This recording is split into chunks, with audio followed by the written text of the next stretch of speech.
Call the council meeting to order tonight. Roll call, please. Council members Anderson. Here.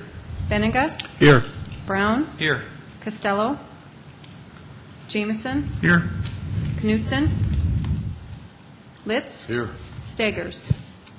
Quorum present tonight. Tonight will be led in the invocation by Councilor Gerald Benega. After the invocation, we'll have the Pledge of Allegiance, so please rise. Please bow your heads.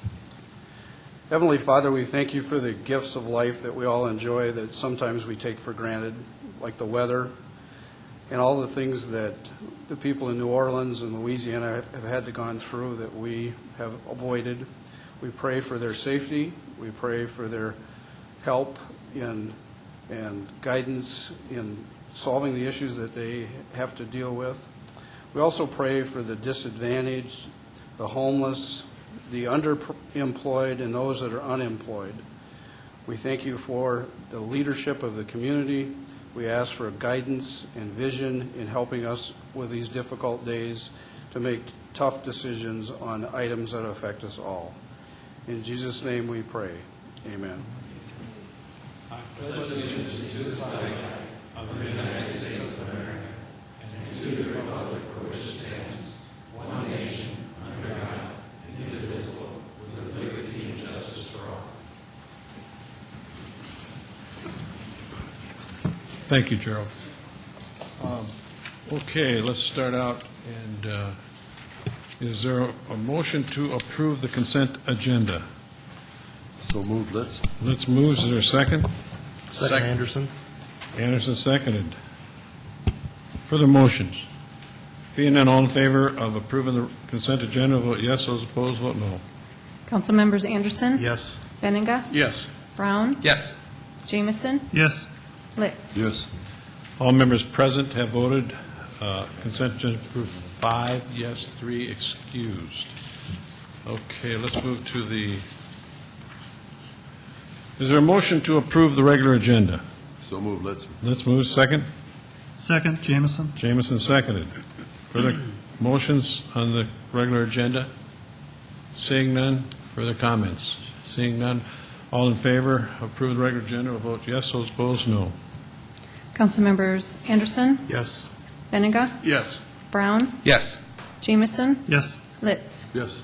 All members present voted 5 yes, 3 excused. We have approved the regular agenda. Now is the time that we set aside a period of 5 minutes for anyone that wishes to address the council for a period of 5 minutes. We just ask for your name and your address. So anyone that comes forward today, okay, come ahead, Frank.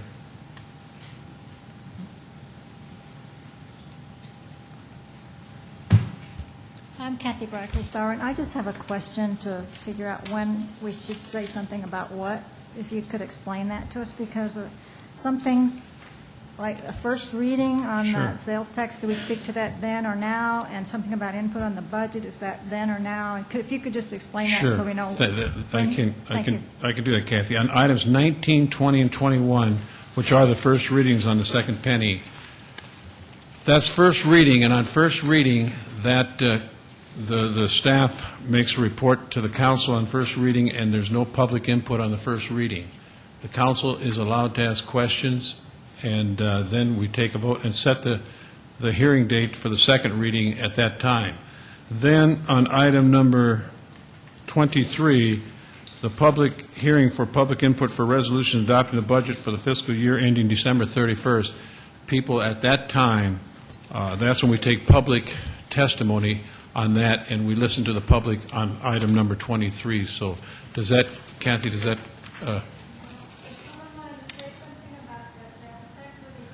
that we would ask that you wait until we have the second reading, and that's when we'll take testimony. Now it's just for staff. The staff presents to the council.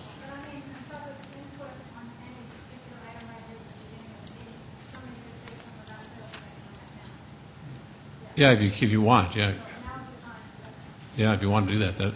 And we just ask, so if anybody wants to address the council at this time? Okay.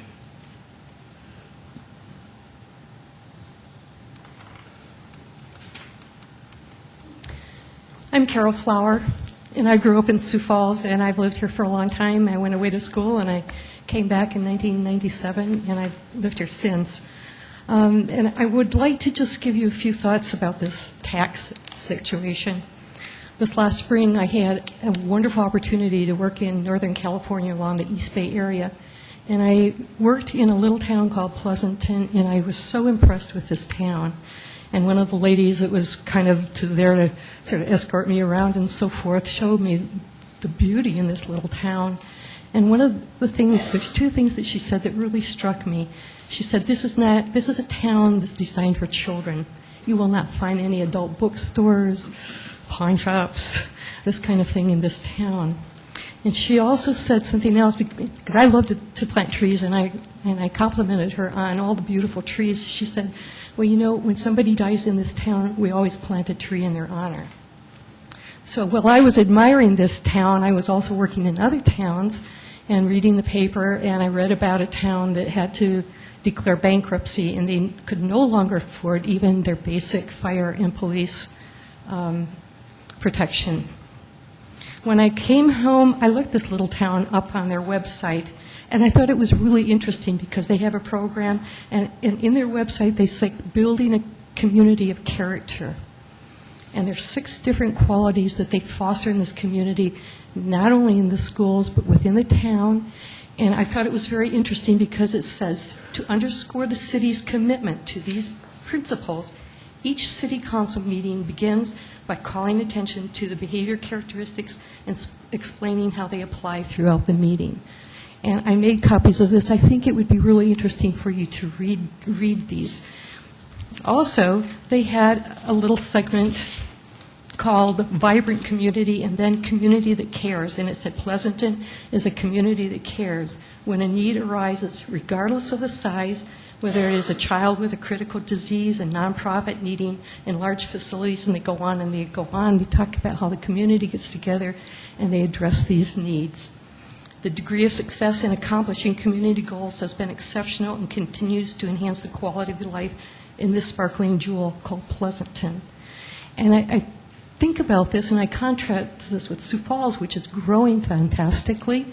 And I know that you all care about what's happening in Sioux Falls.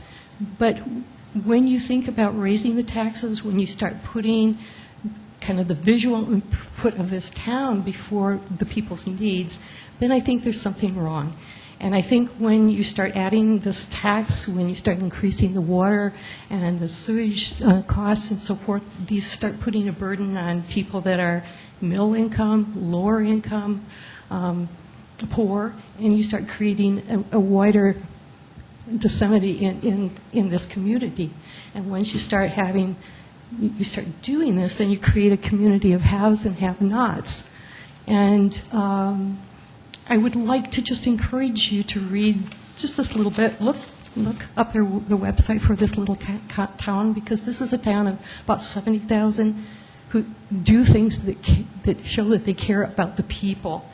And I would like to encourage you to vote against this tax increase. I think people are starting to feel like the city is treating them as a well that just is, you can just keep getting money and money and money. And I think when we start hiring experts to come and tell us how much further debt we can accumulate and how great our credit rating is, I think there's something wrong here. I think if anything, we should be maybe hiring an expert to come and show us how we can get out of debt, how we can manage to make this community grow and become a beautiful community, and do it in a way that doesn't put a burden on middle and lower income people. Thank you. Thank you very much. Did you have something you want to hand out? I do. Okay, you may do that if you'd like. Where would you like me to put this? If you want to just hand it to Dee, okay. Dee can pass it around if you do that, Carol. Thank you. Others that wish to address the council, 5 minutes. We just ask for your name and address. Frank? Did you give me enough? Did you give me enough for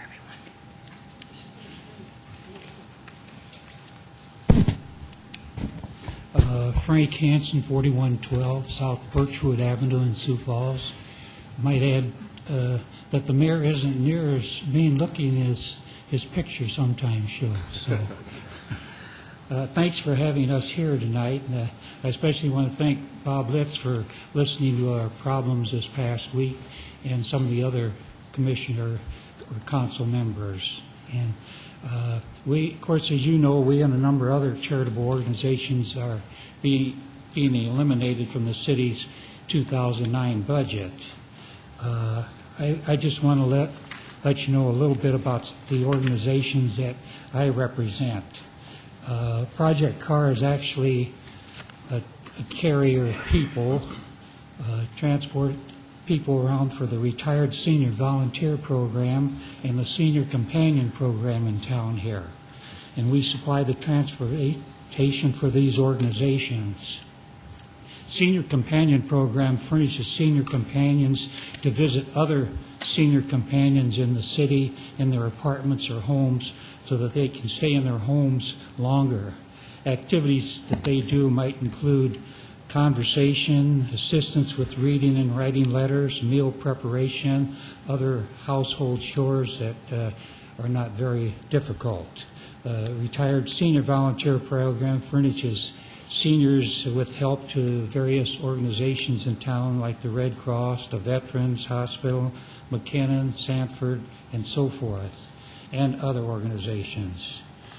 Project CAR furnishes transportation also for 7 churches on Sunday and some events during the week. We are certainly working with the Sioux Falls, or we are currently working with the Sioux Falls Coordinated Public Transportation to better utilize all the vehicles in the various organizations in Sioux Falls. And Kate Hellegas is our manager. She sat in on several of these meetings. I've sat in on some in order to coordinate all the different vehicles that are used in the city. And would just help. And we have several vehicles ourselves and a couple buses. We have approximately 67 volunteer drivers and 30 other volunteers that help with office fundraisers and so forth. We feel that the city of Sioux Falls gains immensely from the services of Project CAR, Retired Senior Volunteer Program, and the Senior Program because of the many volunteers that are dedicated throughout the year. We'd like the council members and mayor to reconsider the budget and to include these 3 organizations in the 2009 budget. Any questions? Thank you, Frank. Appreciate it. If others are here, Thank you. thank you very much. If others are here to talk on the subsidies or anything that has to do with the budget, will you, if you'd wait till we get to item 23, that would give us time to address those issues that you may have. So we'll be getting there, I think, shortly. But anyone else that has any public input time they want? Come ahead, Bill.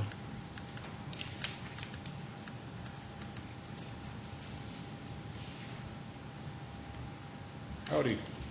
Thank you for allowing me a few minutes to not ask for money, not ask for lower taxes, but to tell you about an event that's coming up for the 7th year in this wonderful city that I would encourage all of our illustrious council members to come out to. Mr. Mayor has been to this and can give testimony to how much fun hopefully he had. Politicians are welcome, even if it is an election year. But this is the 7th annual Spirit of the West Festival, going to be held at 6200 North Kiwanis. The festival this year has 2 TV and movie stars coming to join us, Robert Fuller and Peter Brown, who starred in television series like Wagon Train, Laramie, Laredo, and then later in their careers, one of them spent 8 years on Days of Our Lives, and Robert Fuller did Walker, Texas Ranger more recently, Murder, She Wrote, did 8 years on, or about 6 years on Emergency, where he was Dr. Brackett. And if you remember those fellers, they're going to be there all weekend helping promote this festival and tourism in this off-season that they tell us. Hopefully the weather's going to cooperate. And we're, in addition to those, we have so many other attractions that I can only touch on a few of them. But we're going to have Saturday, a chuck wagon cook-off, the largest one in the upper Midwest. As our event is the largest one in the upper Midwest, we're going to have 8 chuck wagons competing with another 3 chuck wagons on display. And just in those wagons alone, we'll have well in excess of $100,000 worth of rolling stock. Sunday will be a Dutch oven cook-off. Last year, our Dutch oven cook-off was, again, the largest that we've ever found in the state of South Dakota and in the upper Midwest, and possibly in the nation. We're still checking on that, where we had 30-some teams prepare 90 dishes in 3 hours. And if you want some good grub, it comes out of a Dutch oven or a cast iron fry pan. Councilman Anderson over there shaking his head yes. He and I both enjoy good groceries. We also have games for the kids. Old West shootouts. We've got an Old West town that's being built bigger and better than the ones we've had in the past. We have wagon rides. We have a Wild West show every day at 1 o'clock, where we have the proverbial or the ever popular holdup of the Deadwood stage. We do think it'll get rescued. The cavalry, I think, will come to the rescue, as they oft do. We have the singing portion of our entertainment on our country western stage. We have an Old West saloon where we try to raise money for a cure for cancer through an organization called WestQuest. Like I say, there's so many things that we can't tell you about all of them. I do have a brochure that I would like to share with the council. Thanks, Bill. Bill, it's still in the same location, isn't it? Yes. You know, it's really great if you go to it, but not only that, but the setting is just absolutely something is very picturesque. It's a phenomenal location. Yes, sir, it's magnificent.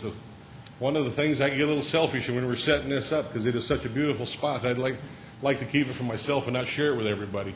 But this weekend we're going to share it with everybody.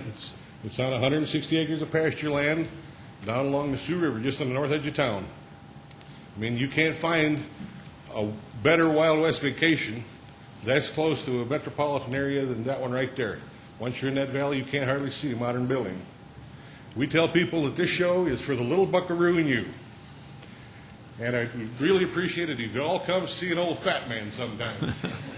Thanks, Bill. Appreciate it very much. Others that wish to address the council for the 5 minutes at this time?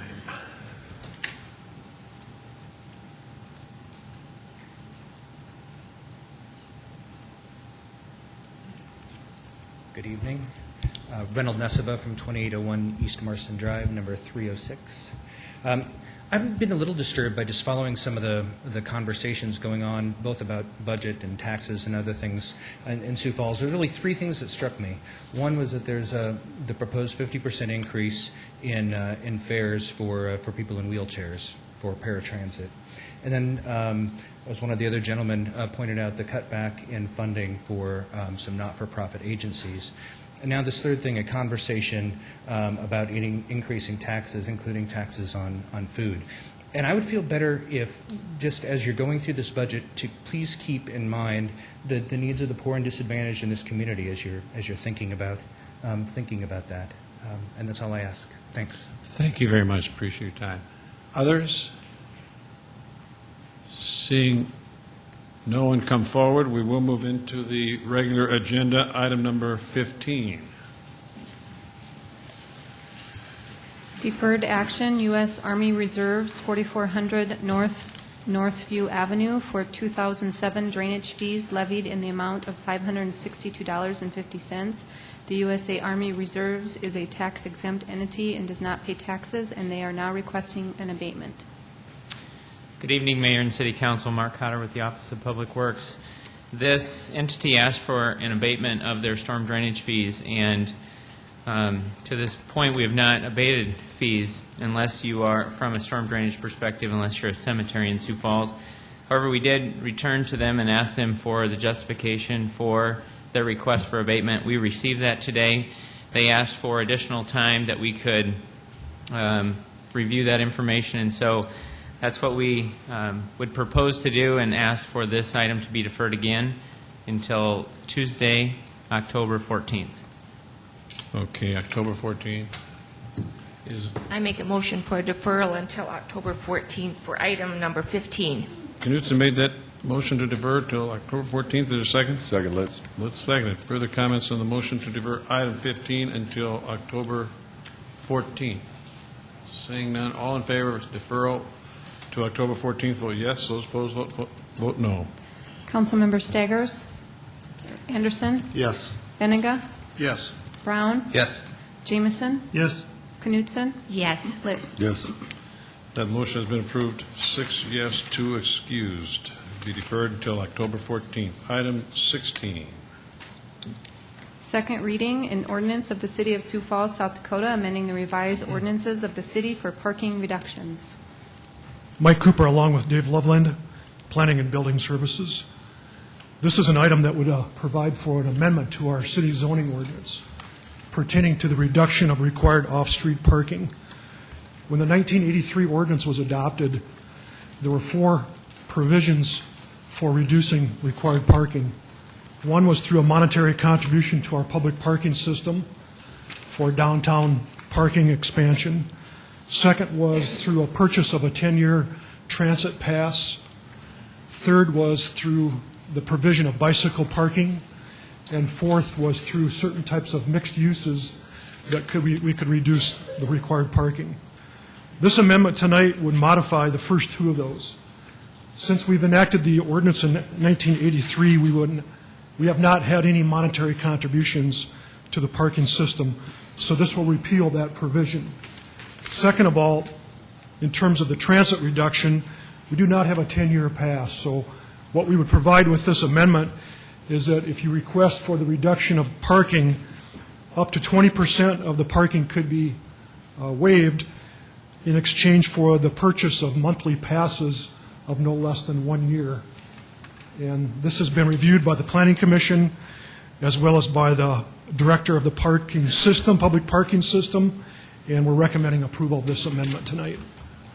Question to Mike from the council on item 16. Bob? Just for clarification again, Mike, the bicycle rack thing still is in effect. Yes, is that that's correct? still in. Very Yes. good. Other questions? Others that, go ahead, Ken. Mike, have we spoken to any downtown businesses on this to see if they would be interested in participating? Yes, and we are going to continue to spread the word around. And this would not only be downtown, it could be any business that would develop in the community. Looking at downtown, where would we be putting bicycle ramps or bicycle lock-up places at? It would be more restrictive as far as downtown developers, but there are instances where, like an office development, would have a small area that could be utilized for bicycle parking. And in some cases where they even have enclosed parking, they could have a place for people to park their bicycles or their scooters. Thank you. Further questions on 16? Others that wish to address the council on item number 16? If not, is there a motion to approve? So move, Litz. Let's move. Is there a second? Second, Anderson. Anderson seconds. Further comments on that motion to approve? I see none, so all in favor vote yes, those opposed vote no. Councilmembers Anderson? Yes. Benega? Yes. Brown? Yes. Jameson? Yes. Knutson? Yes. Litz? Yes. All members present have voted. Item 16 has been approved. 6 yes, 2 excused. Item 17. Second reading, an ordinance of the City of Sioux Falls, South Dakota, a major amendment, petition number 2008-0704 to Chapter 15.45.070, Plan Development Districts at 5108 Southwestern Avenue, allowing changes in land use as reflected in the revised sub-area regulations and amending the Western Avenue and Ralph Rogers Road Plan Development District sub-area regulations. The Planning Commission recommends approval. This property is about less than 1 acre in size. It's on the east side of Western Avenue, north of Ralph Rogers Road. When the developer came through requesting a zoning for this development, the specific action at that time was to allow office uses but excluding personal services. And now the applicant is requesting an amendment to allow 2 types of personal services, which would be a hair salon and a day spa, to be included as the allowable uses within this area, along with the office. The site is currently vacant, but we do have a proposed plan for a building and parking on that property. Questions of Mike on item number 17? Kenny? Mike, have we gotten any reply from the neighborhood or any other businesses on this? No negative comments. Other questions? Others that wish to address the council on item number 17? Seeing none, I move for approval of item number 17. Knutson moves. Is there a second? Second, let's. Let's second it. Further comments on that motion to approve item 17? Seeing none, all in favor, vote yes. Those opposed, no. Councilmembers Anderson, Yes. Benega, Yes. Brown, Yes. Jamison, Yes. Knutson, Yes. Litz. Yes. All members present have voted. Item 17 has been approved, 6 yes, 2 excused. Item 18. Second reading, an ordinance of the City of Sioux Falls, South Dakota, rezoning property at East 73rd Street and South Cliff Avenue from the RS2 Residential District to the Diamond Village Plan Development District, petition number 2008-0705, and amending the official zoning map of the City of Sioux Falls. Planning Commission recommends approval. This property is just over 10 acres in size. It's located on the west side of South Cliff Avenue and south of East 73rd Street. The City Council has previously approved a land use amendment for this property to allow the residential development to go up to 8-unit buildings. We have not had any neighborhood opposition to this request, and the recommendation is to approve this change. Questions of Mike on item number 18? Others that wish to address the council on item number 18? Not? Is there a motion? So moved, let's. Let's move. Is there a second? Second, Benega. Benega seconds the motion. Further comments on that motion to approve item 18? Seeing none, all in favor, vote yes. Those opposed, no. Councilmembers Anderson, Yes. Benega, Yes. Brown, Yes. Jamison, Yes. Knutson, Yes. Litz. Yes. All members present have voted. Item 18 has been approved, 6 yes, 2 excused. Item 19. First reading, an ordinance of the City of Sioux Falls, South Dakota, amending the revised ordinances of the city by increasing the sales tax from 0.92% to 1% of the gross receipts of all persons engaged in business within the jurisdiction of the city and county. 20, first reading, an ordinance of the City of Sioux Falls, South Dakota, amending the revised ordinances of the city by adding a new Division 4 water distribution plating fee to Article 2, Chapter 41, Utilities. 21, first reading, an ordinance of the City of Sioux Falls, South Dakota, amending the revised ordinances of the city by adding Article 11, an arterial street plating fee to Chapter 38, Streets and Sidewalks. Good evening again, Mayor and City Council. The 3 items that were just read is our solution to how we're going to fund the arterial streets and the large water mains that lie below them. Last week, we provided you a booklet that included the Nexus study, the 3 key ordinances, and the resolution. The 3 key ordinances address leveling off second penny, instituting a new water distribution plating fee, instituting a new arterial street plating fee, and the resolution addresses the objective of use when the second penny is increased, where that revenue would be directed to. So that's the contents of the booklet. I hope you've had a chance to read it as we go through tonight's discussion. There's 2 key points I'd like us to cover, and first of all, what got us to this point and what decisions have to be made. First of all, what got us here. The City of Sioux Falls continues to grow, even this year in a downturn of the national economy. This growth means more traffic. Managing this traffic means that we need to continue to maintain but also expand the existing system. In the last 18 months, we've spoke a great deal about the necessary funds and programs that we need to do to maintain the existing system. From the last CIP to this CIP that we're executing this year, those funding levels have increased from $3.5 million to $6 million. In the spring of the year, the City Council amended in an additional $2 million into that program, and I'm happy to say that between the street and engineering department, they've executed contracts on that work of all but $96,000. We've been in neighborhoods across the city this year, and we expect with this funding level continuing, we'll be able to address some of those citizen concerns that came out of the citizen survey this last year in regards to the condition of the streets.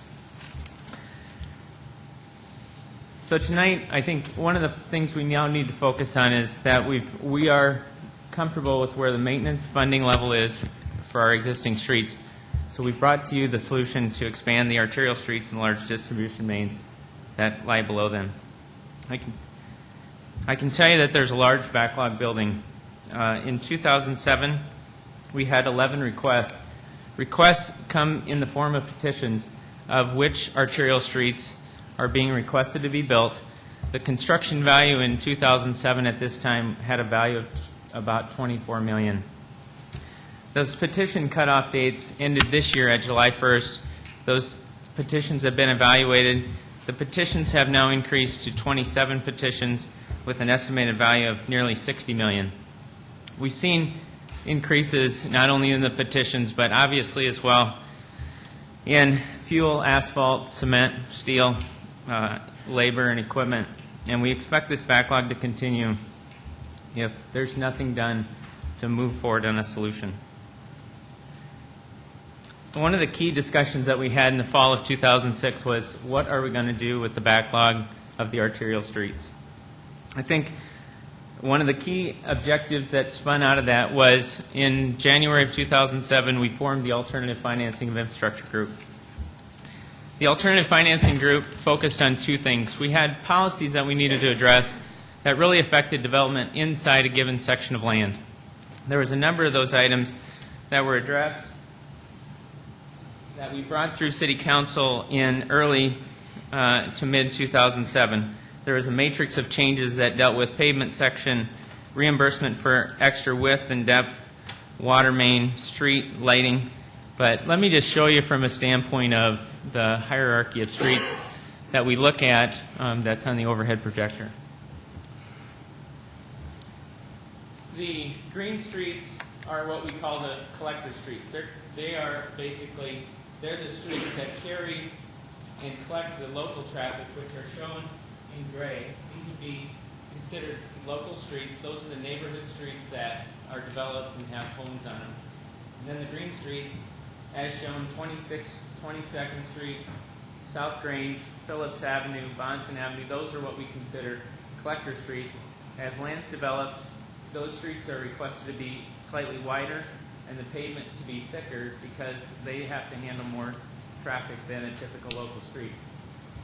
Well, prior to the policy changes last year, streets like... Mark, just a minute. We're going to get you this mic so that people at home can hear. Streets with...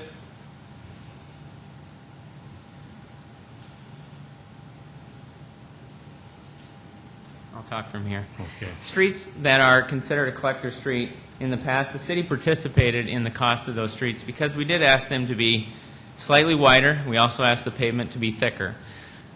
With the discussions and policy changes that the Alternative Financing Group discussed last year, and we were supported by the development community, that we brought those policy changes, and we no longer do participate in the cost of those streets. So then the second half of the year,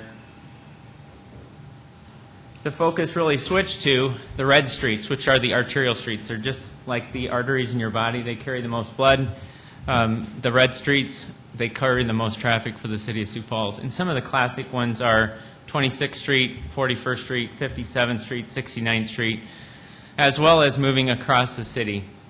And we know that from a standpoint of expanding your existing transportation system when you're growing, it's most important to do it with development as opposed to behind development.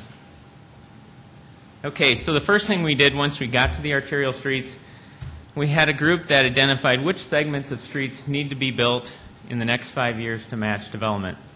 Once we had those lists of streets, then we looked at what categories should we put them in. And we developed 3 different categories that said, if a segment of street's been identified that needs to be built in the next 5 years, can we get 10 to 12 years out of that street if we do a 2-lane rural section road, much like North Marion Road today.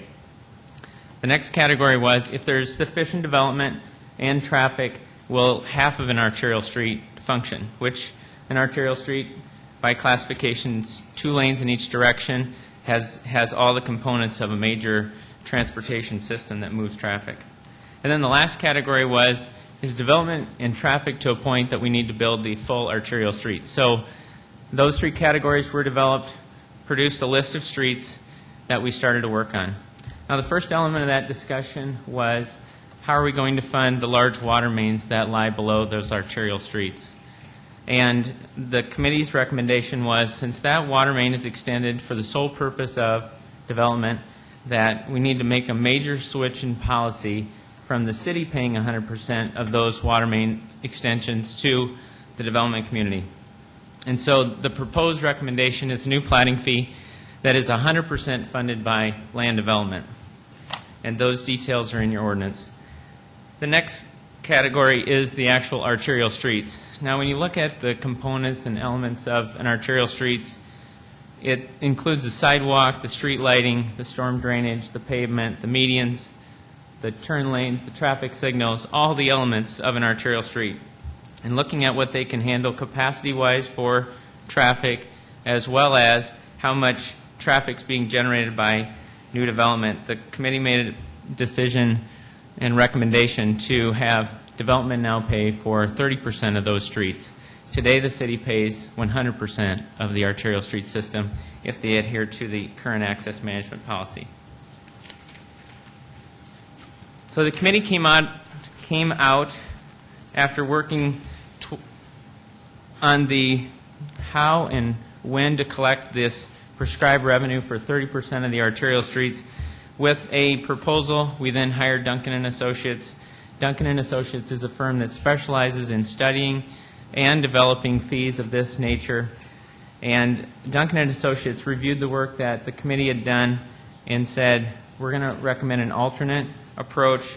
That alternate approach is spelled out in the Nexus study that makes sure that the fees are fair and that it is justified to fund the expansion of the street systems in this manner. This funding package provides $10 million of new revenue per year, $4 million of which would come from leveling off Second Penny, and $6 million would come from instituting 2 new platting fees. This is presented to you as a package and is also written in the ordinances as such because it takes the sum of all 3 parts to address this funding gap. The last time we talked about this topic was in May, and I took away 3 key components from that meeting that needed to be addressed first before we discussed this funding package. Number 1, the timing. It was the hope that the CIP hearings would be conducted first, those have occurred, that the Nexus study and the ordinances drafted so all 3 could be voted on as a package. That's complete. And last, education. We're educating through a website, keepsiouxfallsmoving.org, of which these ordinances as well as the Nexus study is available on that website. We've also spoke to several groups, and I can tell you the groups that we spoke to, we've received very good feedback and support for this package. The decision that needs to be made, knowing that this backlog continues to grow, is that how will we address the backlog needed to fund the expansion of the arterial street system and the large water mains that lie below them. We have taking us back to the fall of 2006 and working on this solution. We bring you this solution to this problem, and it is my recommendation that we move forward with this.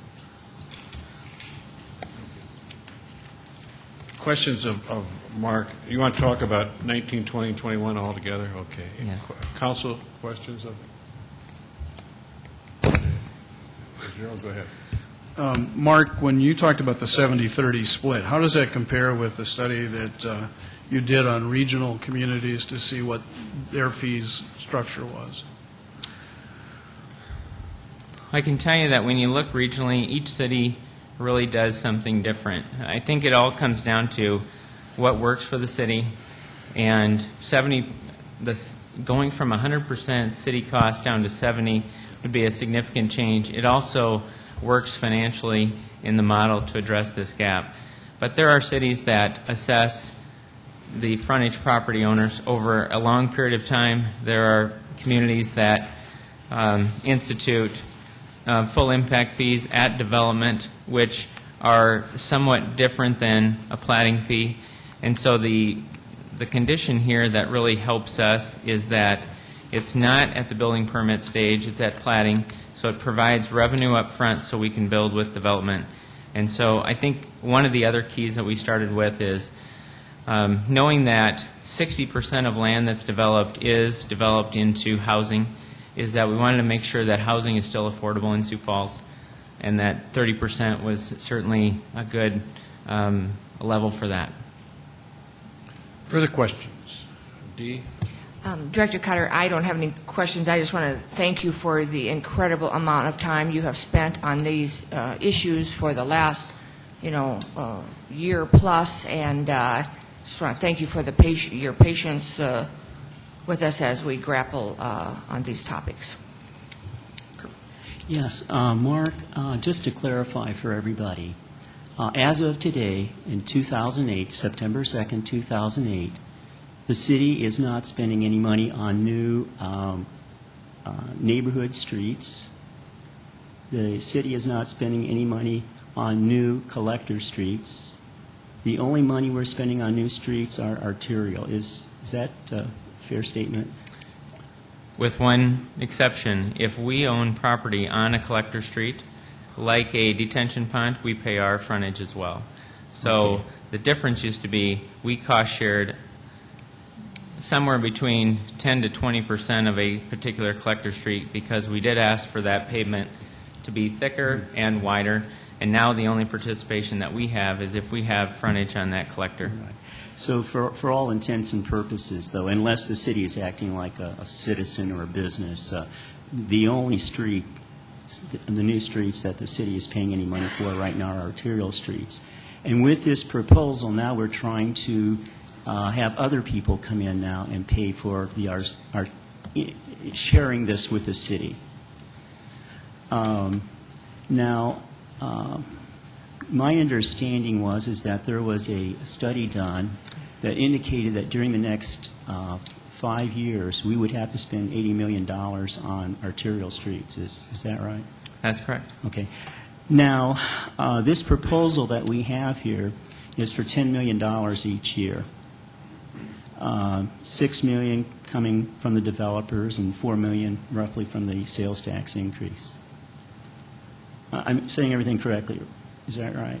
We've also, in building off the existing funding level for development-driven streets that's in the CIP, this revenue would add to that project number. Okay, I guess maybe the point I wanted to try to make, though, is that let's take these development taxes that we want the developers to pay. Okay, that would be approximately $6 million each year for the next 5 years. Okay, so 5 times 6 is $30 million. So the $30 million shortfall that we projected for the next 5 years is taken care of with these development taxes. So why do we need the sales tax increase?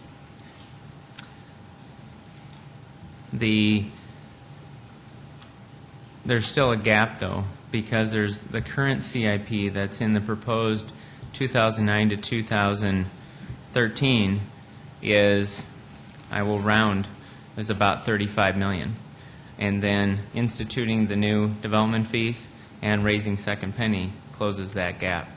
But it takes the sum of all three parts, because if we just take the existing project that's in the 2009 CIP and then add to it the development fees, we will still not meet that gap of the needs. So since we had that study that said we would need $80 million in the next 5 years for arterial streets, we've been able to come up with some additional areas where we need money to spend. Is that correct?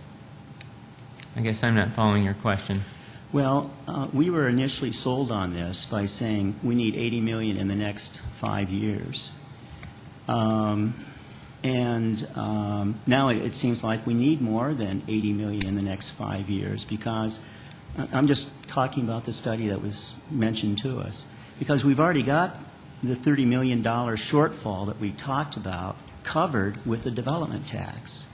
And so I don't want to be incorrect in what I'm saying, but this additional money now for the sales tax increase, is this just for some additional projects outside of this study that we were told, where we needed $80 million in the next 5 years with new projects in the CIP and so forth.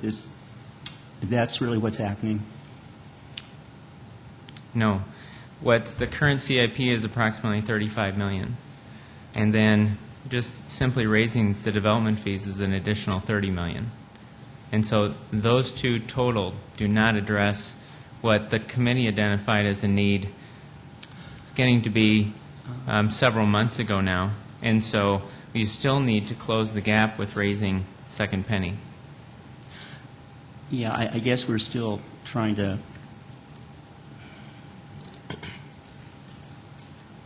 Closing the second penny, are you anticipating just using this for arterial streets? You're anticipating and also using for other projects, right? We are anticipating using this for the expansion of the arterial street system as it's identified in those ordinances, because those, specifically the two new fees, the water distribution platting fee, and if you've got your booklets there,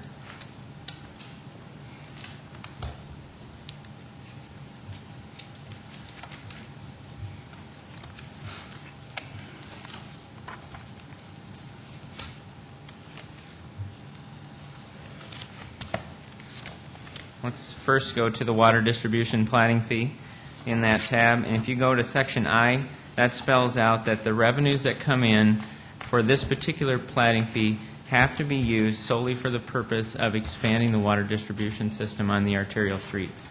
We've also done that language, we've used that similar language in the arterial street platting fee. And so our job was to find a solution to the problem of the backlog of streets that we know is already here and growing. And the sum of all these three parts solves that problem. Backlog of streets, not just arterial streets? Arterial streets. Okay. Because, if you recall, some of the first work and policies that were changed last year was that developers that own frontage on a collector and a local street pay for their full share of those collectors. So now the streets that we have to focus on are the arterial streets. And again, those are the large streets: 12th Street, 26th Street, 41st, 57th, 69th, 85th, moving on to 101st, and then as you move east and west across the city, those streets serve the development-specific purpose, but they also serve a community-wide purpose. And so the way this Nexus study was wrote, the way the platting fees were drafted, is that this will be used. First, those platting fees will go into segregated funds, and so you'll be able to see those fund balances on a monthly basis. And then, secondly, that those funds can only be used for the purpose of either expanding the water distribution system on arterial streets or expanding the arterial street system. So we're only talking arterial streets tonight, Councilor Staggers. So then, are you also saying, Mark, that in the future, then, when we have people building on arterial streets, they will actually be paying less in fees to cover the arterial streets?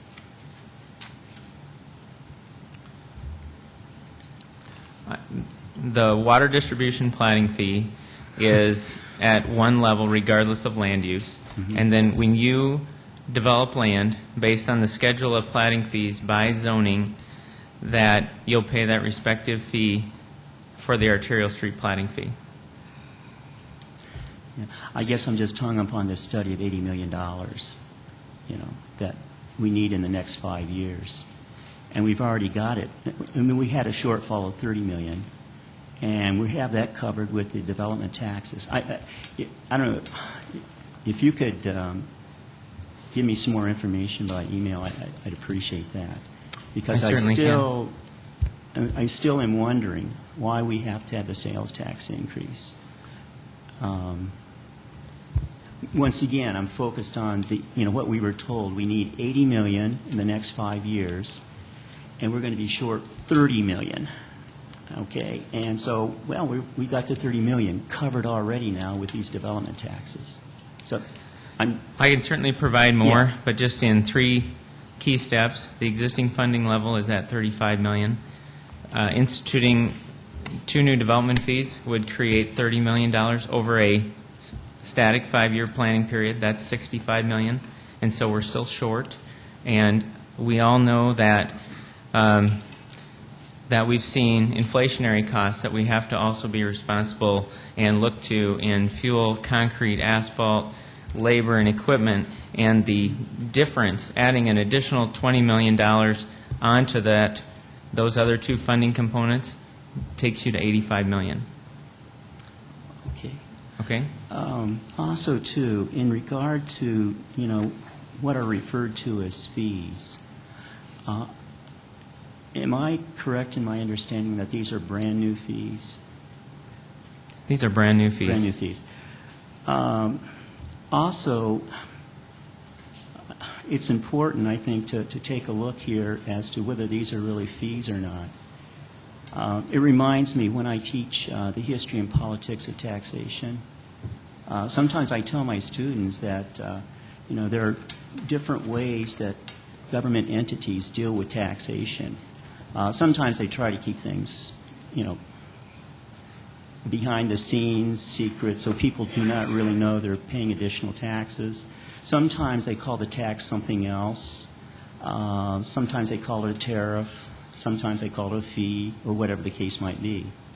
And in this particular case, I think you can make a very strong argument that we could call this a platting tax instead of a platting fee.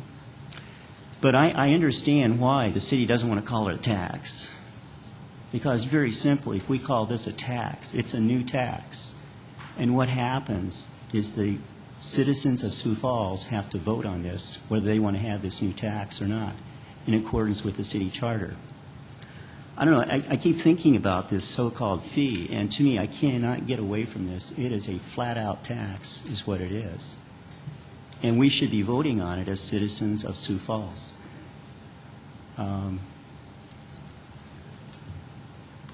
So consequently, I think it's more honest to really call this a tax. Further questions? And then also one other thing, too. Go ahead. Many economists realize that with these new taxes that we're imposing on developers, that for the most part, developers are going to try to pass it right on. Now, some of them might try to absorb some of the tax, but they're going to try to pass it on. And when they pass these new taxes on, these development taxes, what's going to happen to the cost of housing in Sioux Falls? I think you can look at that both sides. Do you expect that the existing community needs to also be subsidizing and extending these water mains and paying the full share of the arterial street costs? One of the keys is that we would try to achieve is still find a fair and equitable way to fund the expansion. And I've got to tell you that we have a partnership here with development, and it's a key partnership in how we're going to address the backlog. And so I would expect that the cost of a house would increase incrementally. But that's a trend that you see across the country on how you fund the expansion of utilities and roadway systems to make sure that the new residents receive the same level of service as existing. But also, I guess I would ask, too, in regard to arterial streets, why should we have buyers of new homes paying for all the new arterial streets in Sioux Falls that every one of us in this room will be driving on in the future? I mean, that's the nature of arterial streets. It's not just, a few people in this neighborhood are going to drive on it or a few over here. No, these arterial streets are, wide open for all the citizens to travel on so they can get around the city much easier. So it isn't fair. It is not fair to have buyers of new homes subsidizing arterial streets. Is there anything fair about that? I think, again, it goes back to that an arterial street, when it is extended and improved, that it serves the development-specific traffic that is generated based on the land use that's put forth. When it changes from agricultural to a higher intense use, trips are generated. And one of the key things is that with the backlog that we're seeing in streets, we had to find a fair way to fund the expansion. Two key changes, again, that the City of Sioux Falls currently funds 100% of the extension of those water mains. This would switch that. And the second component is that, as the Nexus study is wrote, that it is a fair rationale to charge these fees on development to make sure that we can fund the expansion of the arterial street system. Just one last comment. I guess my real concern, Mark, is that we're really having new homeowners pay for all of this stuff. It'll be a pass-through. Developers, on paper will, pay the tax, but then it'll be passed on in higher costs. And that's, we don't want to move in the direction of higher housing costs in Sioux Falls. And that's, what I'm primarily concerned here. We're just very simply increasing the cost of housing in Sioux Falls. We did this just a few weeks ago when we passed some electrical codes and so forth. One little section there is going to raise the price of new housing in Sioux Falls by about $400, $500, just one little part.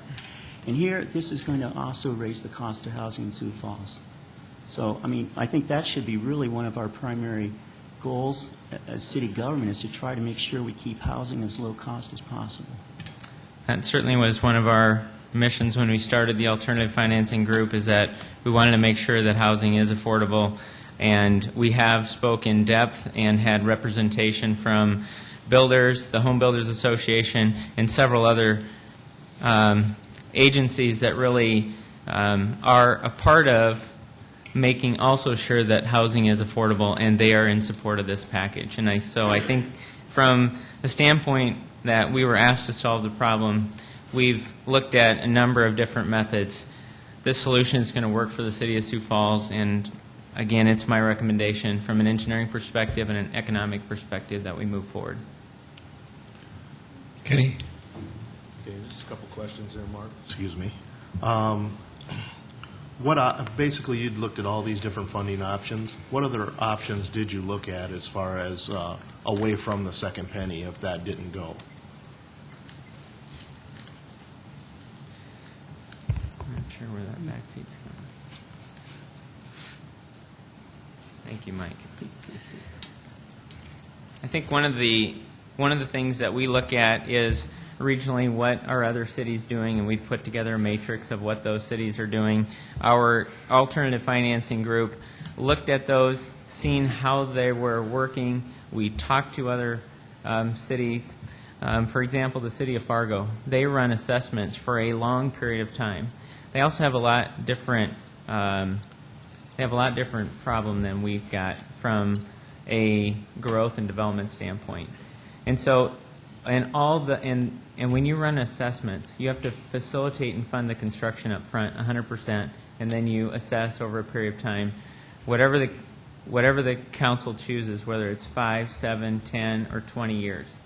One of the key components to us when we went in to solve this is that having delayed revenue is problematic for us to try to be building with land development as opposed to behind it. We looked at TIF districts. We looked at impact fees like Lincoln, Nebraska has. Lincoln is obviously, they're in the region. They're also a home rule charter. They have what you could call a full impact fee study. And impact fees are essentially, they are charged at the building permit stage, meaning once you establish the exact amount of footage of a particular facility, then based on the schedule of fees they pay that. Again, that's after the point of land development. So, and we're trying to be out there while they're grading land. We also want to be out there grading the arterial roads.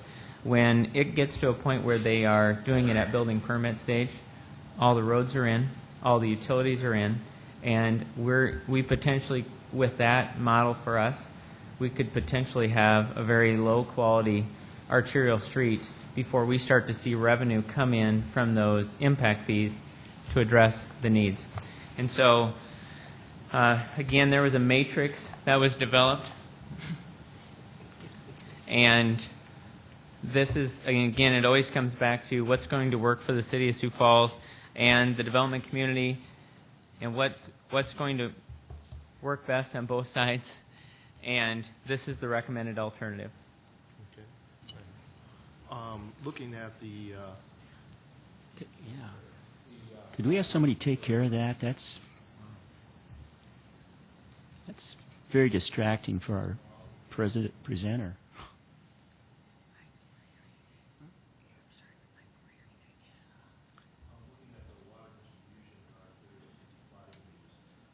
Section J.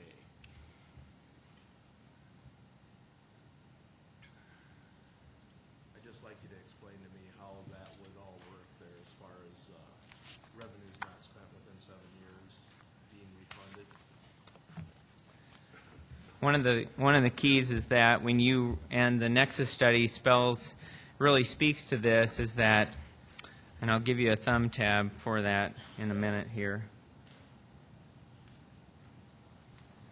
As you go to the Nexus study and you go to page 4, there are standards that are put in place to make sure that the fee that's paid is offset by the benefit that the fee payer receives. And so, as a part of the ordinance, we've got to make sure we address that. And if we don't spend these dollars in a reasonable period of time, which our consultant recommended 7 years, we've got to have a means to rebate that property owner. And so that's included in that ordinance, just to tie back to that part of the Nexus standard. But we will keep a database of what property, when, and we'll manage that through as projects are selected and built. But the way that the Nexus study is wrote for both the arterial streets and the water distribution is that the city's in one big district. And so just like the current executive order provides guidance on which arterial streets petitions are recommended for the highest priority and built in the next year, that would follow the same suit here. Because we obviously want to make sure that we're building streets that have traffic, have expected to have more traffic, are probably going to link a public facility, be it a school, a library, a police station, a fire station. And so there's a number of criteria that we look at to make sure that we are getting the most dollars, getting the most bang for the dollars that are being spent. And that's the approach why the Nexus study talks about the city of Sioux Falls being in one district. And so then we'll also keep a database of when a fee is paid and when it's spent and on what. Thank you. You're welcome. Further questions? Bob, I'd just like to make a statement that the idea that the fees would benefit the fee payer or be paid back is in keeping with state law on that subject. Further comments? Mayor, if I can just add one comment. I think from Councilor Stager's question, whether a fee is a fee or an assessment or a tax, we certainly consulted with legal counsel and our consultants and then wrote the Nexus study. And so if there's additional information that you'd like us to provide as to the fact that it truly is a fee and that it's a fair fee, we can certainly do that if that's the request of the council. I guess, Mark, if you could, come up with your analysis why this is not a tax, that would be helpful.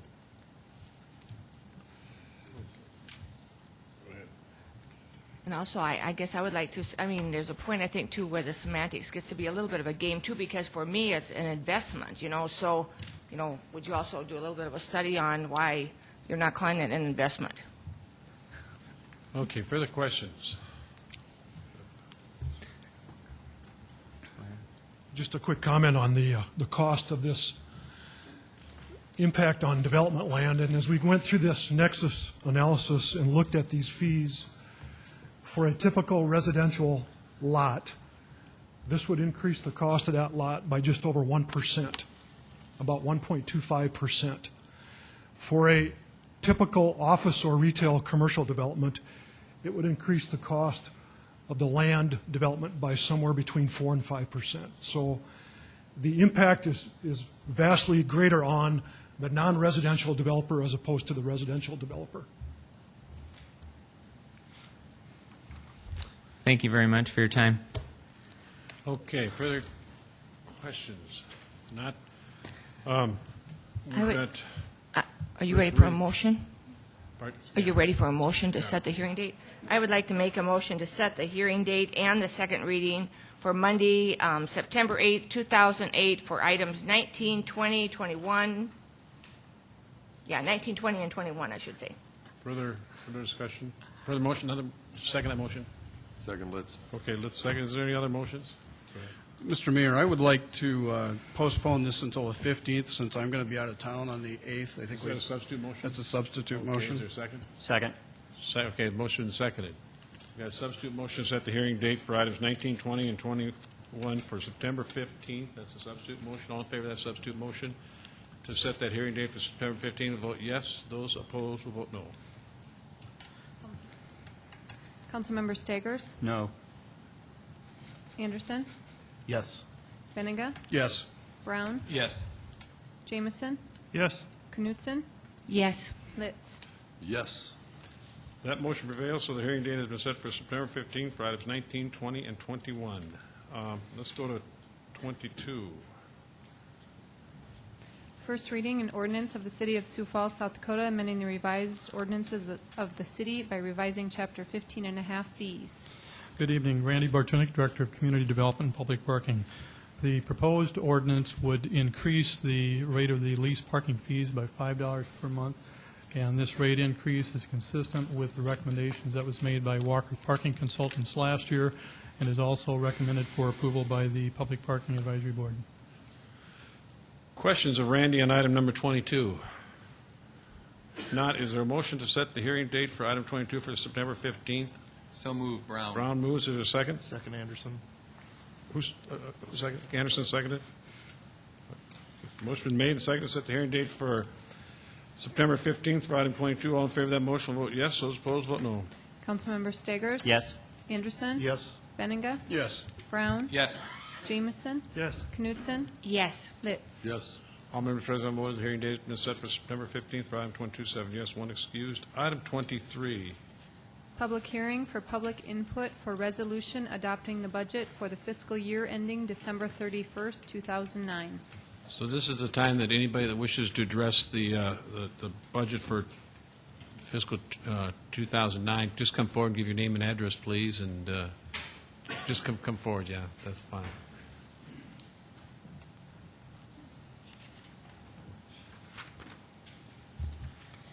Mayor and City Council members, thank you for the opportunity to address you this evening. My name is Karen Fogus, and I'm the CEO of Youth Enrichment Services. The address is 824 East 14th here in Sioux Falls.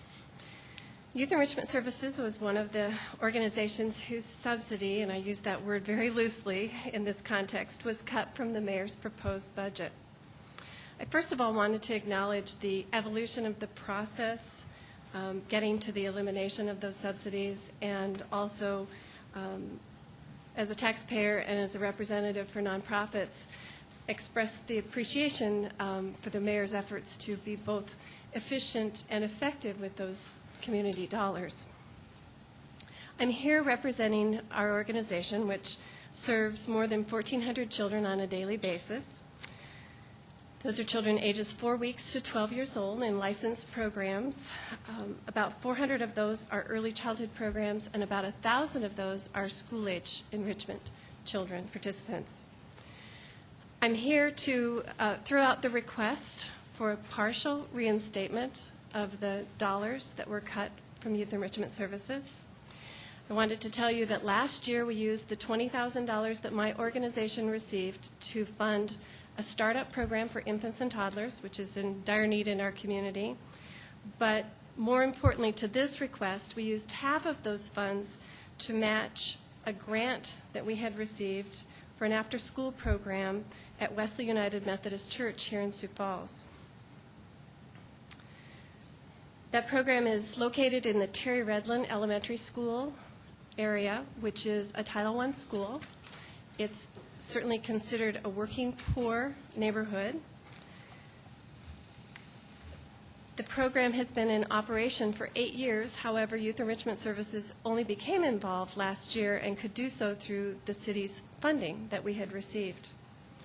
It evolved based upon church members, I'm told, literally going and embracing children out on the street and pulling them into the church and providing services for them.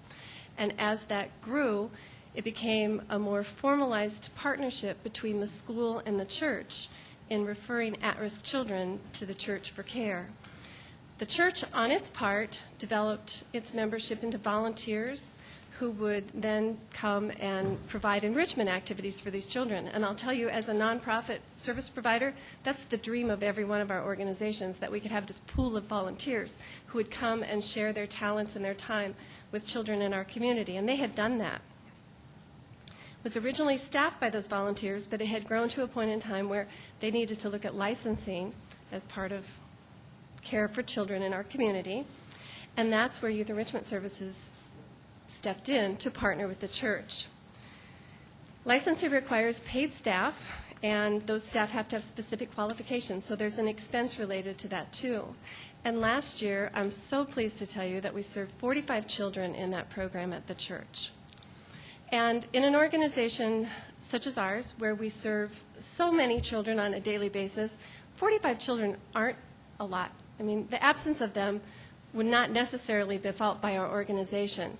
But I think the power of those children, and the reason that I'm here tonight, is that they so completely fit the mission of our organization. And I can't imagine 45 children for whom the difference that an after-school program could make may be more profound.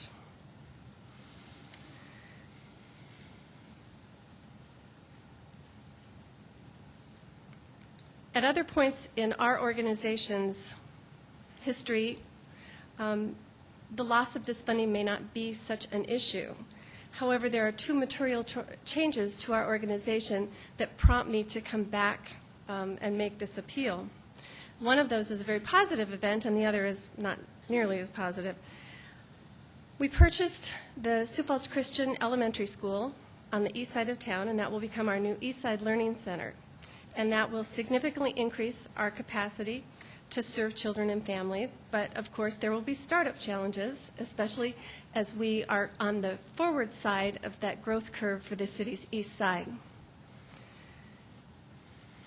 The other is that since the year-end information that we provided to the members who reviewed our request, we've had adjustments to our year-end financials. We hired a reputable, large Midwestern accounting firm to produce our financials, and they made a mistake, and that mistake meant an overrepresentation of our financial status at year-end by $104,000 approximately. We're still zeroing in on that. Both of those items change our scenario significantly and make it necessary to come back and to request that we be reinstated at least at a partial level, based on the fact that I think that targeting these 45 children certainly fall within the mayor's initiatives for the city, which involve youth and after-school programs. Our proposal is that you reinstate 10,000 of the 20,000 that was cut, and we'll find the resources within our organization to match that other $10,000 so that we can continue to provide the services for the children that they have become accustomed to. And that, yes, we'll apply for the regular process for funding, contractual funding in 2010. So we're really asking on an interim basis. And I realize that the request puts both the mayor and the city council under pressure, potentially from other organizations as well. However, I believe that our proposal is unique because, one, it falls within the mayor's initiatives for funding, and two, it is an interim that we agree would be matched by Youth Enrichment Services. So on behalf of those children, I just wanted to share with you that circumstance and hope that you'll consider it as you move forward on the mayor's budget. Thanks, Karen. Questions? Thank you very much. Thank you. Others? that wish to address the council on the public hearing for the 209 budget?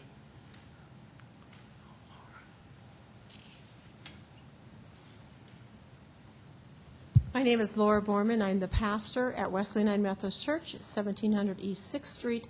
And I would just like to say, for those of you who don't know, that Terry Redland School is a true neighborhood school. So all those children we serve are from our neighborhood. And our church became passionate that we would take care of the children who might not have someone else to take care of them. And so the people that come, the children who come to our church are deemed to be at risk by the teachers at the school. We don't turn anybody away. We just ask the teachers to tell us who's at risk, to give us a call, and we'll take them. And so consequently, every year the teachers say, well, you need to give us a criteria because we just can't send you whomever. So we spent days trying to figure out a new criteria to tell them, and we sat and we met with them, and finally we just looked at them and said, you love these kids, you work at Terry Redland, you know these kids, you are the ones that can tell if they would benefit, so you tell us if they're at risk, and we'll just take them. And so we get new kids almost every week. Unfortunately, we lose kids because we have some very transient parents, some wonderful kids that come to us and their parents might be living in the Rushmore Motel, some kids that might be living in St. Francis House and they end up leaving. I think the thing that I want to tell you about our church is that we did this and we were told you cannot have a program that does not charge. And so we went back and we looked at it and we decided that even if we charged $5 a week, that there would be parents that would say, this week we can't do that. Or they'd pull them out on Wednesday because they would know that maybe that Friday was the day that they had to pay. And so we have never accepted or charged anybody who has come to our program.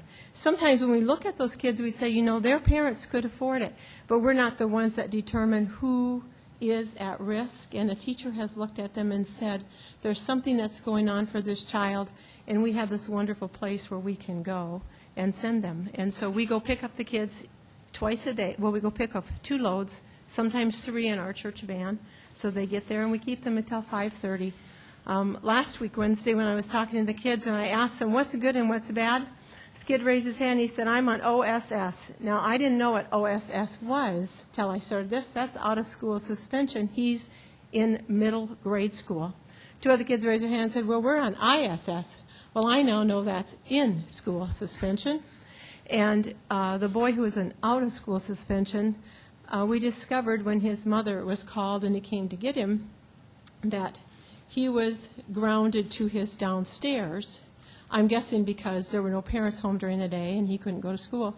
But he snuck out and came to our program. And so we think that that really says a lot to what it is we're doing for those kids. So thank you. Thank you very much. Others that wish to address the council on item number 23 on the budget for 2009? Jessica Walters. I'm with Siouxland RSVP, which stands for the Retired and Senior Volunteer Program, and we're at 1000 Northwest Avenue, Suite 260. And as I said, my name is Jessica Walters, and I'm the project director for Siouxland RSVP. And as many of you may or may not know, our program is an agency that meets volunteers that are 55 and older with the median age of 78 years old with nonprofit organizations, hospitals, or government agencies in the city of Sioux Falls, along with Minnehaha, Lincoln, Union, and Turner counties. And a great example of a partnership that we have here in the city of Sioux Falls is the Sioux Falls Police Department. And in 2004, Officer Greg Schmidt came to us and said, I really want to utilize your volunteers because I want to put more of my officers back on the streets. And since that partnership, we've had 2 prime examples of wonderful volunteers are Jerry Arata and Shar Woolen. And these 2 volunteers were named the Medabank Volunteers of the Month for the month of July, this past July. And what they do is come rain, snow, or shine, they're out there every day picking up abandoned bicycles and ticketing abandoned vehicles in the city of Sioux Falls. And because they are able to take that role on, they have provided more Sioux Falls police officers on the streets of Sioux Falls, whether it be patrolling school zones or hospital zones or answering the calls of concerned citizens, or just, being there to make sure that the citizens feel that they are safe. Since our partnership, we have saved the Sioux Falls Police Department over $350,000. If you consider that volunteers, as the national average, are paid in South Dakota, their per hour rate equals to about $14 per hour. And actually, according to the police officers over there, they're actually fulfilling a role of about $17 per hour. That is what police officers would be getting paid if they were doing that same, and that's where that $350,000 comes from. This is just one prime example of the many nonprofits and hospitals and other government agencies that we, provide and save a few dollars in Sioux Falls. And although we're saving on your end, it does cost money on our end. And that is why I'm here tonight, to urge you to please reconsider your 2009 budget and look at us for full funding for next year. So thank you very much. Any questions? Thank you, Jessica. Questions? Others that wish to address the council on the 2009 budget?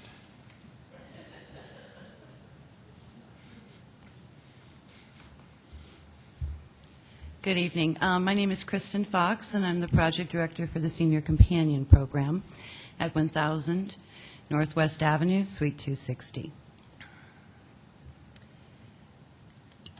And I, too, would like to urge the council to reconsider their 09 budget for the Senior Companion Program. We have been in existence here in Sioux Falls for 30 years.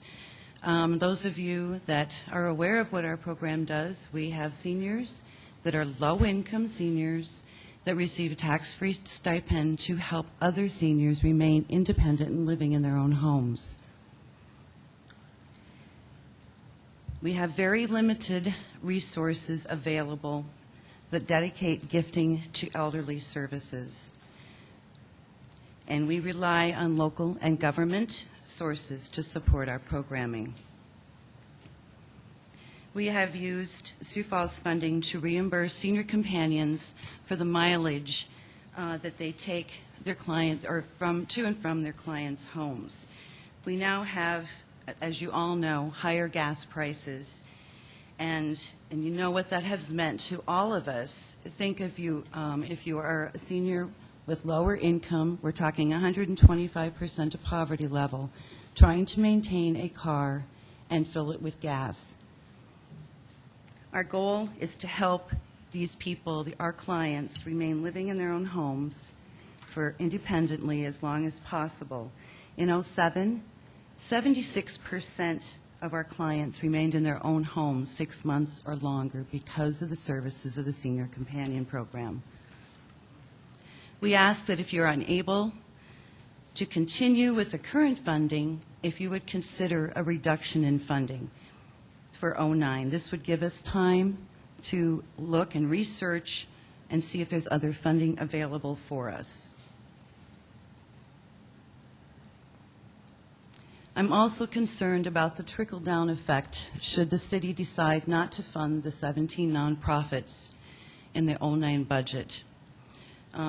We also look at other communities around the state for this funding, and I'm concerned that they will also follow suit and no longer fund our program. So we beg you to reconsider cutting us completely from your budget. Without your support, our program will have difficulty to continue providing the needed service to this community's elderly. Thank you. Questions? Thank you. Others that wish to address the council?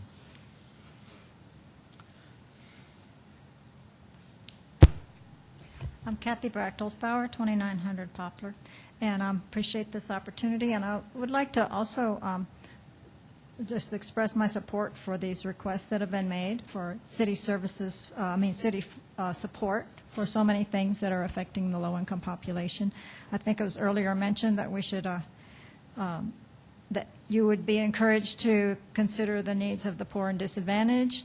And I think these things also fit in with what the first guest was talking about, of what kind of city we want to be, and maybe a more people-centered city. So those would be goals I would like to also second. I want to say just quickly this idea about public hearing on the budget. And I just was going, as I went around town today and encountered people, I said, did you know there's a public hearing on the budget today? And no one knew about it. And I really think that there should have been a lot more publicity about this. It could have been in the paper every day for the week preceding, because nobody knew about this. And I just learned it by accident because I was looking up something else. So I think that's a problem. And it's only fair if this is a big topic, the budget, and it should really be more knowledge among the citizens that there is this public hearing. And one person even said, I guess that takes the public out of public hearing. So it's just something to remember for future hearings on anything, to make sure that people know and go to a little greater length to let the public know. I wanted to give you a little summary about we were talking about the poor and disadvantaged. That was the wording that was mentioned earlier. And I did some research on it and called the different agencies around town. I don't know how often you do that. Maybe you don't have time to do it real often, but I recommend it. And I had a little summary. I forgot it at home on my clipboard, but this way I'll just tell you. Much shorter version. But all these various agencies that serve people in need in this town are hurting, and they're seeing more people. A lot of them are seeing new faces. And I assume you realize that there's a large portion of our population that is not doing too well. And in fact, that population that's struggling and asking for help and reaching out where they maybe never had before is growing. And so I think that's an important thing to consider when you're looking at the budget. And so I'm also asking, as the previous speakers did, for you to reconsider the budget. There are some things in this budget that you don't have to do now. I mean, it's very clear. You compare them to previous budgets or capital improvement plans, and you can see some things have been moved up sooner that really don't have to be done this next year. There are things, as was shown by several counselors in a previous council meeting a few weeks ago, they showed there are legitimate options the city has to shift around some timetables for different spending so that you don't have to raise the sales tax. It's not necessary. You could shift around money from the city's funds that were designated for other things and use them for the streets, the commitment that's needed to go with the street plan that was just described so much earlier this evening. So there are ways to avoid this tax increase, and I certainly encourage you to do that, because I mean, a lot of times people say it's just not much money, it's not much tax increase, people won't feel it. But I'm here to say something about the people who will. And it's like, okay, the gas prices went up, the food prices have gone up. The city council already voted for those.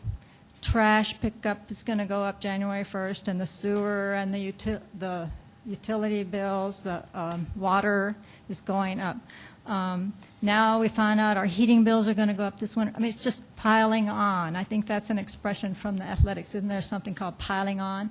And I think that's the raising of the sales tax is part of that. So one problem that I've noticed fairly consistently, just talking to people around town, and some of them don't even know I'm speaking up on this or that I'm checked into this. Just ask somebody today, for example, if they knew that there's a public hearing on the budget, and this person just launched into, well, city council's just not I forgot how they worded it, but it was something about just not in touch with the reality of this city. They're just doing everything and doing like spending and spending and spending, and that's the impression that you might be not realizing that you're giving to the people of the city. And I know it's really nice to get things done, and maybe a lot of things that you've really wanted to do, and you think, let's just get them done and get them done, get it over with, and have this wonderful whatever it is that is wanted. There's so many things. But sometimes we have to do like families, you know, if you can fix that lawnmower and make it go another year instead of buying another one now, even though we want it now. I mean, just try to be a little more frugal and look through the budget and just go through with the fine-tooth comb and see if you can adjust some things so that you can afford some of these really important things for children after school, for example, for our elderly, and for not having to raise the sales tax. Because I think if you're unable to restrain city spending, and even as you're accelerating some projects, there are timetables earlier from what they used to be. It just comes across as rather insensitive to the plight of some of the people in Sioux Falls, so many of whom are struggling economically. And I really don't want you to come across like that to people, because you're fine people and fine public servants, and I want you to, you're working hard, and I want you to be appreciated by the city. And I think you will if you can go through the budget and show some restraint and be able to keep some of these things in the budget that are needed for the children and elderly, and also be able to not raise taxes at a time like this. Thank you. Questions? Herman? Yeah, Kathy, I'm not sure if you're aware of this, but the city will be voting here in the next few weeks to raise the city property taxes by 2.9% next year, too. And I can't even keep track of all these. Yeah. I'm sorry. Yeah, so that will be happening in the Another very near future. piling on. Yeah, and like you were mentioning, that we are having a softening of the economy, and also at the same time we have senior citizens now on fixed incomes, and they're beginning to say even more and more now that the property tax is becoming more and more of a burden. So we do this every year, unfortunately, but we will probably have that voted on, and well, we will have it voted on in the very near future. So another thing to consider. Yes. Further questions? Thank you, Kathy. Thank you. Others that wish to address the council on the 2009 budget? My name is Beta Thomas, and I've never been in a city council meeting before. Many of you knew, or at least knew of, my late mother, and I'm actually here at Kathy's urging to represent the people that my mother would have been representing. I know people. A penny on $12 isn't going to make a bit of difference to me. I'm a single adult woman with a good job, but I know many people that it will. And if the budget can be reworked where some of these things can be put off, everybody has to do that occasionally. Most months I have to call my cell phone company and tell them, I'm not going to be able to pay you till the end of the month on this because I spent $200 on the video lottery, which is another personal issue that I know you don't want to get into. But just remember the people that my mother would have represented, been here to stand up for. And there are many people that one penny would cause a hardship to. Thank you for your time. Thank you. Questions? Others that wish to address council? Item number 23.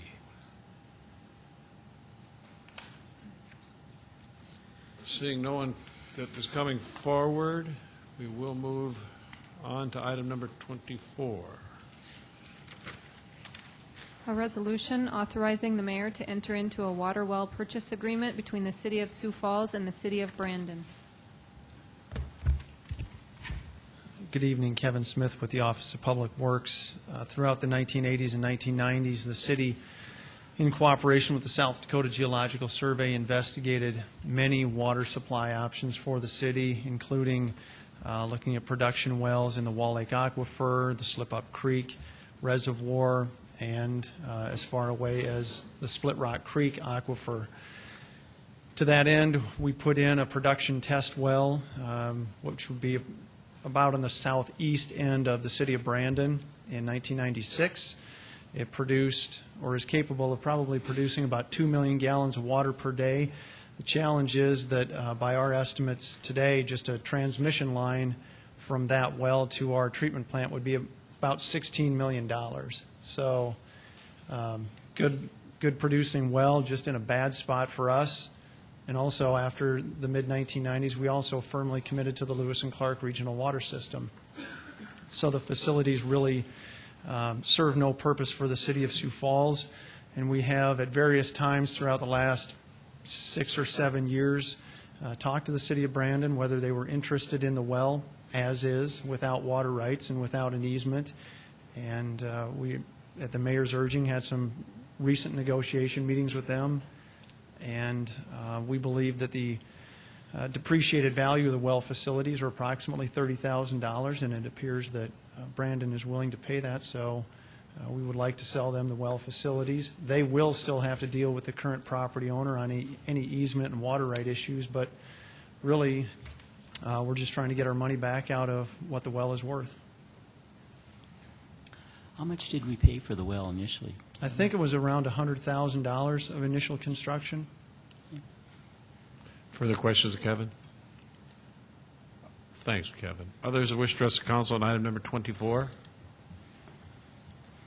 Not. Is there a motion to approve? I so move. Knutson. Knutson moves. A second? Second, Benninga. Benninga seconds.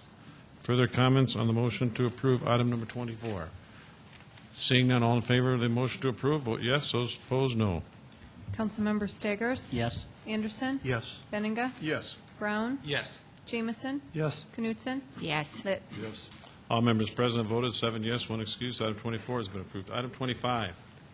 A resolution declaring it necessary to levy and levying a frontage assessment against the lots, tracts, and parcels of land fronting and abutting upon 21st Street from Phillips Avenue to 7th Avenue in the city of Sioux Falls for the purpose of maintaining, planting, and otherwise improving and caring for the center parkways and boulevard thereon. Good evening, Mayor and City Council. Dave Fisher, Parks and Recreation. The resolution that's before you tonight will keep in place an assessment for the properties that are abutting or fronting 21st Street from Phillips Avenue to 7th Avenue.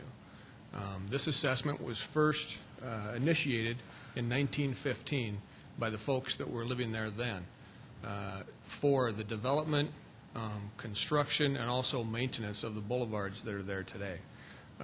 Since that period of time, those same residents have supported increases in that assessment for the same purpose, to keep the boulevard and to keep it looking as it does today. That charge today is 85 cents per front foot, and that charge is the same today as it was in 1998. At this point, we're not recommending any increase. We're just recommending as a staff that we continue with the assessment. Questions of Dave? Go ahead. Yes, Dave, there have been questions about really how many people on 21st Street support this. And I received a phone call today saying that, well, sometime back in the 1990s, 1980s, there were some people that got together and agreed to this and so forth and so forth. Do you have any date as to the last time we've actually heard from the citizens on East 21st Street about whether they're in favor of this or against it? Sure. In 1994, there were 51 of a total 53 residents that signed a petition asking us to implement a higher assessment and to increase the cost of by 25 cents a year over the next 3 years, which we did. The cost hasn't been increased since that third year, which would have been 1998, and we've certainly not heard anything negative from any of the residents since then.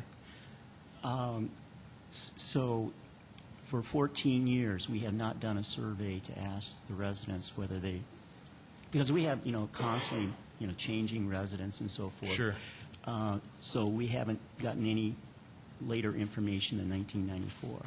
No, I think we're really going by the feedback that really hasn't been there in terms of negative feedback from the neighborhood. I mean, I think they're all aware that they're paying that. They all see what it's buying for them, and we've just not heard anything negative at all. If I could just say something about that, there were a number of people who said they didn't even know this was coming up tonight.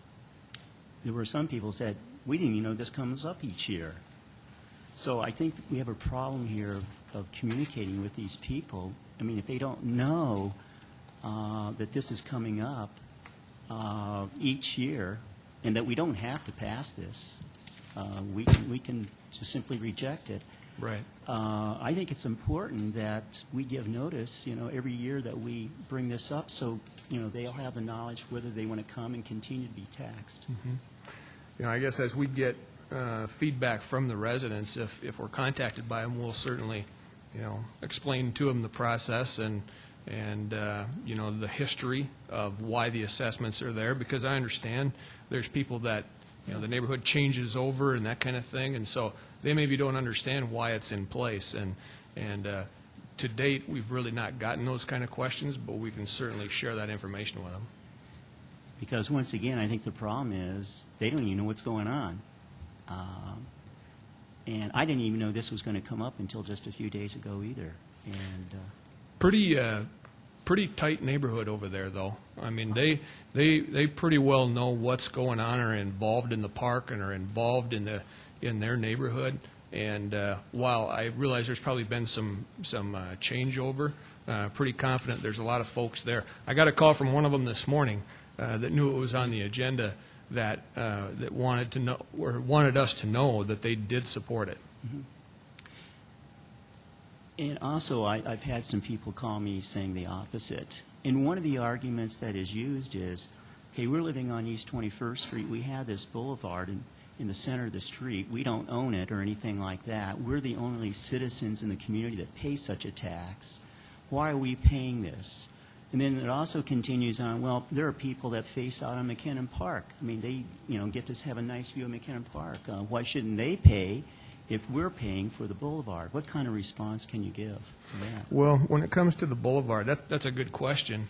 The level of maintenance that we do to that, first of all, I'm not sure that boulevard would be there if this assessment wasn't done back in 1915.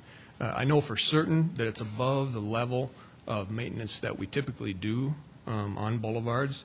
So from our perspective, I think that's what they're paying for. They have an increased level of expectation, and so they're paying for that level of expectation. And just one last question. I know this began back in 1915, but I'm not quite sure if this has been done continuously ever since 1915. Intuitively, I think that maybe it lapsed for a few years and started up again. Or do you have any knowledge of the continuity of this? Well, I do.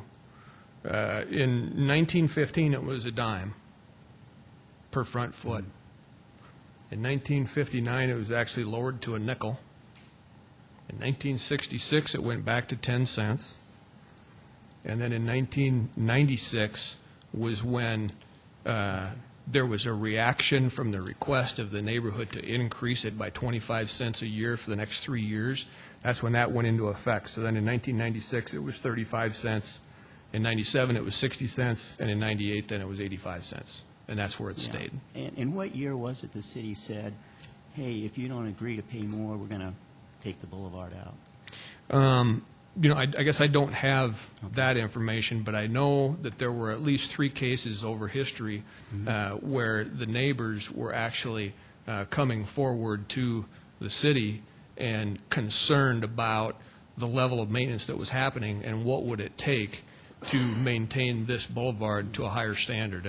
And they were the ones that really kind of agreed with it. Because I think the city was just flat out saying, you pay more, we're taking it out. Yeah, I guess I don't know if that's the case or not. Further questions of Dave? Others that wish to address Pete? Go ahead, Pete's coming. Mr. Mayor, council members, I don't have an objection to the tax, but the problem I have, I don't think the quality in the last few years has been maintained. I think there's been some slippage. And number 2, I would like the council to seriously consider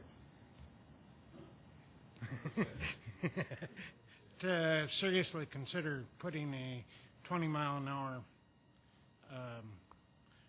speed limit. If a child runs out between some cars, there's nowhere to swerve. And, for years and years, the city of Sioux Falls had a speed limit around all parks of 20 miles an hour. And I don't know why they changed it, but I would like to request that you look into possibly restoring that. It's, to me, just makes plain sense. That's all. I think, Mark, is that at 21st Street, is that the one we're going to do next year?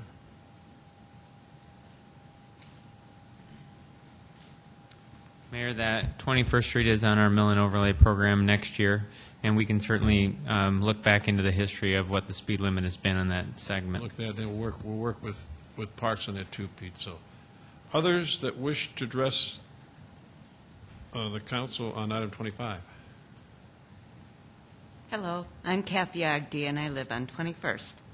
And I just want to tell you that I am in support of this resolution. Back in the 90s, they did come around. They were going to take out the boulevard altogether, and we said no, we wanted it there. And we each put in $100 towards perennial plantings for that boulevard. And we agreed that, yes, we did want to maintain that boulevard and we were willing to pay for it. Thank you. Questions? Ms. Smith, Craig? Hi, Kathy. Hi, Greg. How do you feel about the quality of care that's been provided on that boulevard? Are you okay with that, or do you think it should be improved? Well, the speed limit would be nice. We would like to see that because we do have a few of that. We understand, that it takes a little more to clear the snow along the boulevard because they have to be careful of the boulevard. They did put in, we had some people who wanted to try and take out that perennial or the plantings that were in there, so they did put in some concrete and iron barriers along part of that, and even those look a little bent on some of the corners, but for the most part, they're doing a nice job. We'd like to see it maintained well. Go ahead. I understand the desire for everybody on 21st Street to have the boulevard continue to maintain. I walk on the boulevard every day. It's very, very nice. But I guess what would you prefer? That you go ahead and pay for the maintenance or the city pay for the maintenance of the boulevard? Well, how are you going to pay for it? We're willing to maintain that. No, we have a budget next year of $412 million, and I think the maintenance is about $3,500 a year. I think we could probably find that. I'd rather see it go to some of the other programs that were talked about earlier. Okay. Others that wish to address the council? Thank you very much, Kathy. Appreciate it.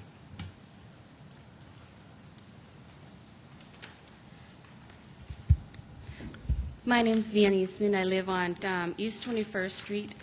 Been living there for 5 years, and we never been notified about any fees or taxes on the boulevard. So that's really disappointment for me. And the maintaining is not that well. I've been living there for 5 years, and there's some tree branches on the streets and stuff. It was laying there for a few days, and I just don't understand why we keep paying for this unfair taxes. I call it unfair taxes, which we have our own budget for the city park to maintain all the, McKinnon Park and all that, and I don't understand why not using those budget or the funds that can add on to the boulevard so that we don't have to pay for it. I mean, not just us enjoying the boulevard very much, but I understand that there's other people are enjoying it as well. This is my first time here, so I never heard of this until I get the flyer from our very good councilor man here.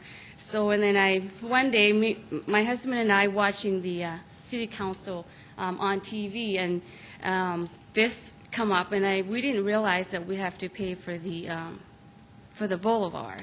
So I just wondering why do we have to pay for this, and then we're the only residents in the city paying for the boulevard. And also, I just have a question that there's going to be a boulevard on East 26th Street and south of 69th. Are those people are paying for those two? Or the city are paying for that? So I just want to know about that as well. So it doesn't mean that I enjoy living in McKinnon Park and on the boulevard.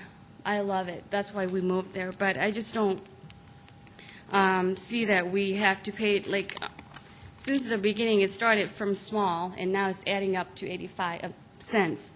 So, that could be, when is it going to end? That's what I'm asking. So, like I said, there's city park, budget in there that can pay for itself. And I wish that they would do more maintenance, well-maintained. And sometimes over the winter, they didn't cut the bushes down or anything. They're overgrown, and then all over the extent of the boulevard, truck and cars drive by and just hit the flowers and stuff. It's not pretty sometimes. So, but I just want other people to enjoy McKinnon Park and the boulevard. It's a really nice part of the city and one of the historic in our city, and I want to keep it that way. And I just don't see why we have to pay for this extra, which is it's already paid for itself. Like I said, I've been living for 5 years. We never been notified or anything. So it'd be, if there's more communications on that, and then send us a letter or do something so that we know and that we're aware of this. And then, like I said, we never been aware of it. We would live there 5 years. No city park department come and knock on our door and tell us, that's why I never showed up here. And so I just want to complain that there's no communications at all and no contact to us since we lived there for 5 years. And I understand there's people living there for 20, 30 or so, and then I just want it to be more communication, and all that. So, thank you. Questions? Go ahead. I'm sorry, I didn't get your first name. Vian. Vian? How are you? I'm good, thank you. Thanks for coming. I know it's your first time, but My first time. it's not that bad, is it? No. We're just regular I'll guys. be coming for more. You'll see more of me later. Okay. You had mentioned you lived in the house 5 years, right? Yes, since 2003. When you bought the house, did you Yes, know, we bought the house in 2003 of March. and you weren't notified of Never by the notified. When we bought the property, we didn't know that we have to pay for the boulevard either, included with our property taxes. some of that challenge isn't ours to overcome. It should have been with your realtor or your previous homeowner. I think there's an effort to notify all the homeowners of this boulevard, beautiful boulevard, I believe, that you have. I agree. And it isn't part of the park department as far as maintenance with McKinnon Park. Maybe it is, but I'd like to have a boulevard like that in front of my house if I could pay 85 cents a foot. I mean, the city's losing money already taking care of that boulevard, I'm sure of it. Yeah, but we're the one that paying for it. Yeah, but you're not paying the full cost. Well, the residents in living on 21st Street. Well, I think you're gaining tremendously from that boulevard and the value of your home and where you live. And that's, as you mentioned, one of the reasons you moved there. Is that right? Which is a good thing, yes. Yes, I would agree. I'd like to live there. It's a great place.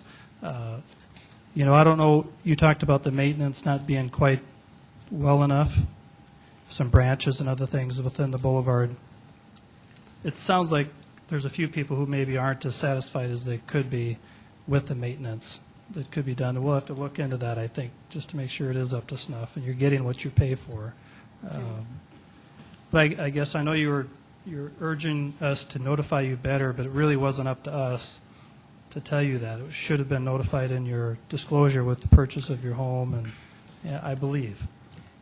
Not that I know of, no. Well, that I know. I know you probably weren't, but that's another battle for somebody else. Yeah, that's why I'm here. Yeah. If I Further could, questions? If I could just kind of help out here a little bit. I guess I would wonder how many realtors even know that you have to pay this special tax. And the reason I say that is because it's not a special taxing district. If it was a special taxing district, then I would suspect that realtors would know. But see, we have to do this each year by resolution. It doesn't automatically happen. So I suspect that, once again, many people that move on to East 21st Street, they never really know they're paying this additional tax until they get their tax bill and look at it very, very closely. Yes. Go ahead. Just one other thing. Dave, could you speak with this young lady when she's done here so we can get her the information she's looking for? Thank you. Others who wish to address the council on item number 25.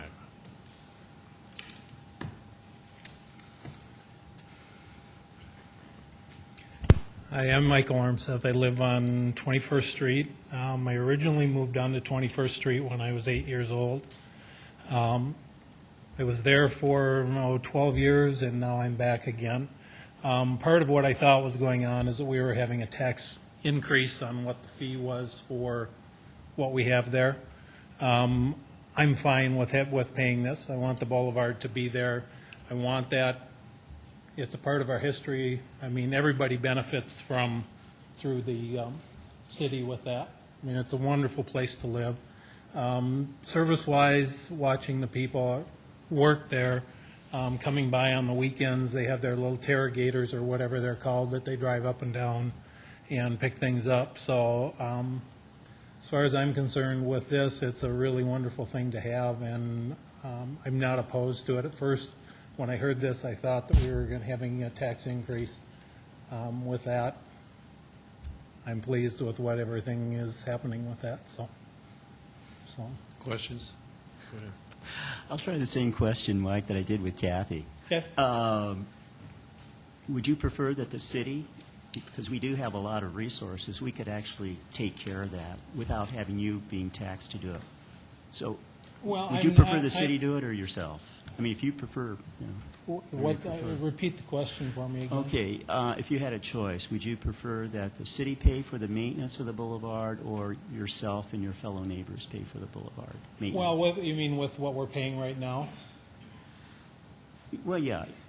So instead of you paying, okay, you could go ahead and pay the 85 cents per foot, or instead of you doing that and your neighbors, the city would actually, maintain their own property and pay to maintain their own property.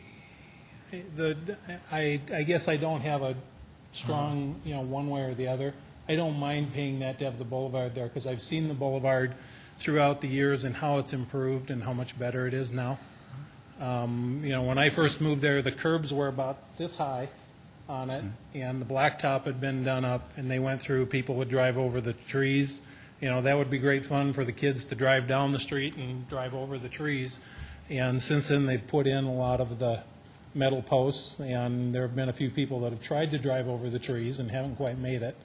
And as far as the plantings and everything else like that, I talk to the people that are out, a lot of times working on that when I'm out in front of the yard, and I'm happy with the way that it is. As long as what I want is I want the boulevard to be there. Oh, yeah. And if I have to pay extra for that, I'm fine with paying extra for that. So that's the 85 cents a foot, I think, has stayed that way now for how many years? Is it? Since 98. Since 98. So, I'm not opposed to that, so. Go ahead. Mike, have you ever observed Mr. Staggers smelling those flowers when he walks home from a council meeting tonight? He has been by them. So. Very good. Further questions? Thanks, Mike. I won't mention how some of those flowers violate city code. Kenny, get the floor. Not for yourself, but Okay. Chief Bartell. Okay. Could I ask a question on the speed limit over there on 22nd? Since that's not a through street, shouldn't that be about 20 miles an hour? Or 22nd, is it? It is 20? It's not posted. Okay. Yeah, city ordinance states anywhere where the speed limit isn't posted and it's a residential area, it's 25 unless posted otherwise. Others who wish to address council item number 25. Mr. Mayor, move to approve. Brown moves to approve. Is there a second? I second that motion. Knutson Knutson. seconds. Further comments on the motion to approve? Go ahead. Yeah, I think that here's an opportunity for the city council to say, hey, the boulevard on 21st Street is city property.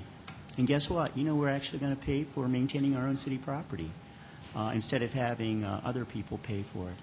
I don't expect the city to help maintain my yard or anything like that because it's my property. And likewise, I don't think we should expect the citizens on East 21st Street to pay for the upkeep of city property. Mr. Mayor, it's much more than just upkeep on this. This is at a much higher level. Anyone in Sioux Falls who knows about McKinnon Park area knows about the boulevard and that it's maintained at a much higher level than any other boulevard in the city. If we were maintaining 69th, 57th, South Louise boulevards at the same level, it might be a different story. But the citizens in this neighborhood have asked in a long history to have it maintained at a different level, and they're willing to pay for that. Thank you. Got a motion made and seconded. Sorry to drag this on, but I'd just like to thank Kathy and Mike for stepping up and saying that they would be willing to pay for a service like this, and that they would rather pay for it than to have the citizens, the taxpayers, pay for it. That's the kind of partnership that we need, and that's the kind of partnership that makes Sioux Falls such a great place to live. And I would encourage any citizen to step up like they have, and I appreciate that. Yeah, I think it's nice if they want to voluntarily step up and do this. But we're forgetting, this is not voluntary. This is a tax, and not everybody wants to pay this. So, those people who want to pay the tax, I say go ahead and pay it. And for those people who don't want to, I don't think we should have them pay for it. Once again, this is city property. The city should be responsible for maintaining its own property and upkeep. Got a motion been made and seconded to approve item number 25. Further discussion? Seeing none, all in favor of the motion to approve, vote yes. Those opposed, vote no. Councilmember Staggers? No. Anderson? Yes. Benninga? Yes. Brown? Yes. Jamison? Yes. Knutson? Yes. Litz? Yes. All members present voted 6 yes, 1 no, and 1 excused. Item 25 has been approved. Item 26. A resolution authorizing the mayor to sign the Lincoln County Rural Water System, Inc., Lincoln County Rural RWS Settlement Agreement and amended and restated water delivery agreement with Lincoln County RWS and water purchase agreement with Lewis and Clark Regional Water System, Inc., Lewis and Clark.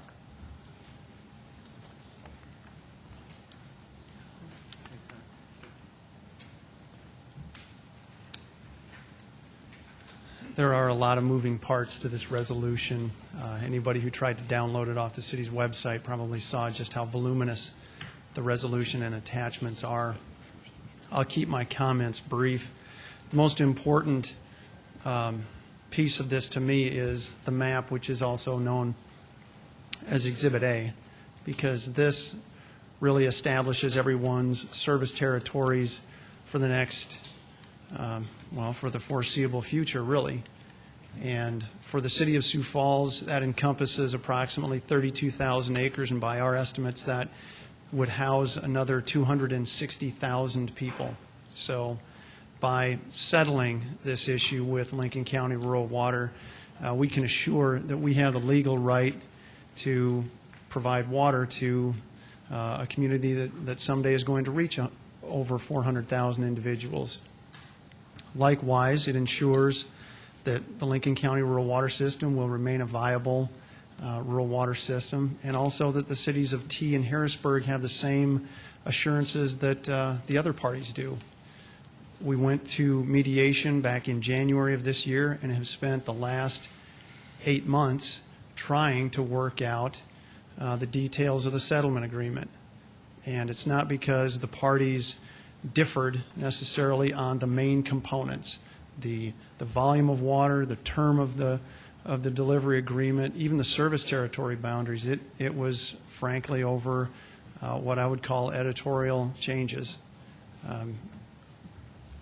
This project has been in the public works world since I started with the department 12 years ago, and looking back in the file, some of the issues that hopefully that we've resolved now date back to the 1970s over whose water is it, how much water can we get, how much water do we have to deliver.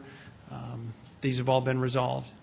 And the Lincoln County Rural Water membership voted unanimously to approve these documents. And it's also in front of the city of T, I believe tonight, and will be in front of the city of Harrisburg next week. So essentially, we will promise to deliver up to 1.2 million gallons of water per day, nothing more, until Lewis and Clark delivers treated potable water. Hopefully that is by 2012, and I have no reason to believe otherwise at this point. And also that we can serve the Lewis and Clark Regional Water System, who can in turn serve T and Harrisburg an additional 500,000 gallons of water apiece per day for the same term. And for the city of Sioux Falls, this is good because we're not looking at having to wonder if we're going to have peaks and valleys in water delivery to those customers. The numbers are not to exceed, and we have mechanical ways of ensuring that that won't occur.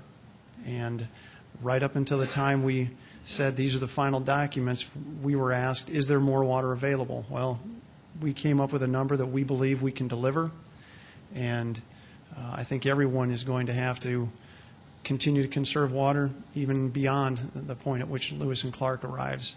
So we're very satisfied with the resolution and all the attachments. Our city attorney's office and Greg Greenfield have done the work in drafting these documents and sending them back and forth between the different parties. So if you have questions about any of the specifics of the documents, I would defer to their legal knowledge.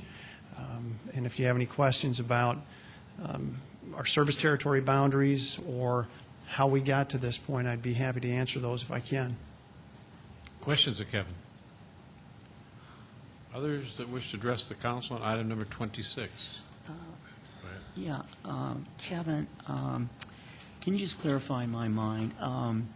With this agreement, we are actually going to be giving Lincoln County Water more than we have in the past. Is that correct? No. Our current delivery agreement states 1.2 million gallons per day and volume not to exceed 24 million gallons per month. They have routinely gone over that in the summer months, sometimes by a factor of 2. So, to somewhat curtail that behavior, we've said 1.2 million gallons a day, period. The valve will be set in a position that we cannot deliver more than that. However, knowing that T and Harrisburg have their own unique water challenges, that's why we also agreed to sell up to what will be 1 million gallons of water per day to the Lewis and Clark Regional Water System, who will in turn deliver it to T and Harrisburg. Okay, I guess that's what I needed clarification on. This additional 1 million then will not go to Lincoln Rural Water, huh? It'll just go... It will go directly to T and Harrisburg. Okay, directly to T and Harrisburg, and no Lincoln Rural Water will be involved in this. Well, there are some unique billing anomalies that are going to occur because some of the water that normally would have gone first from Lincoln Rural Water to those two communities will go to Lewis and Clark, and they'll sell it to them. And I think for the first 500,000 gallons they use, it's actually going to be a credit to Lincoln County Rural Water. But that's really a billing issue, but it won't involve any additional quantities. I hope I said that right. Further questions of Kevin?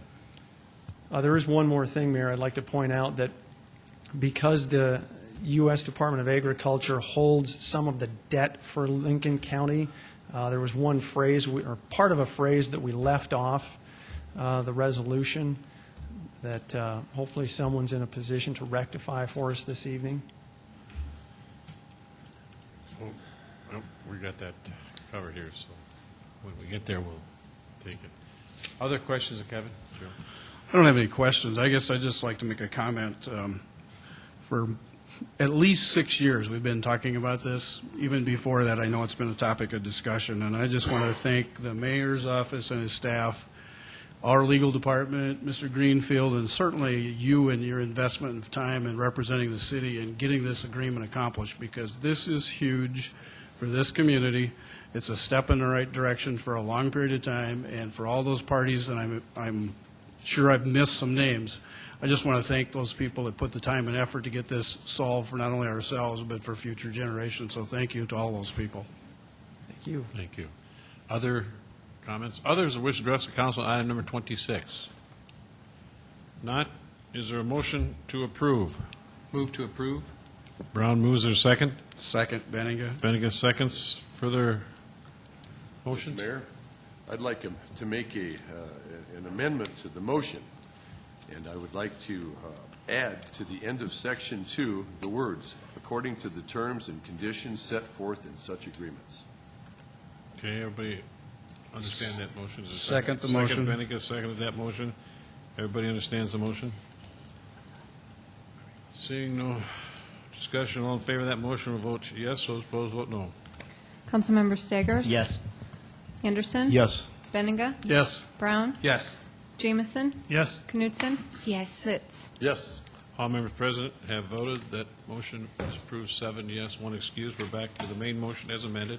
If we had a motion been made and seconded, all in favor of that motion to approve as amended will vote yes, those opposed no. Councilmember Staggers? Yes. Anderson? Yes. Benninga? Yes. Brown? Yes. Jamison? Yes. Knutson? Yes. Litz? Yes. Item 26 has been approved, 7 yes, 1 excuse as amended. Is there a motion to adjourn? I so move. Knutson. Knutson moves. Is there a second? Second, Anderson. Anderson seconded. All in favor of the motion to adjourn will vote yes, those opposed vote no. Councilmembers Anderson? Yes. Staggers? Yes. Benninga? Yes. Brown? Yes. Jamison? Yes. Knutson? Yes. Litz? Yes.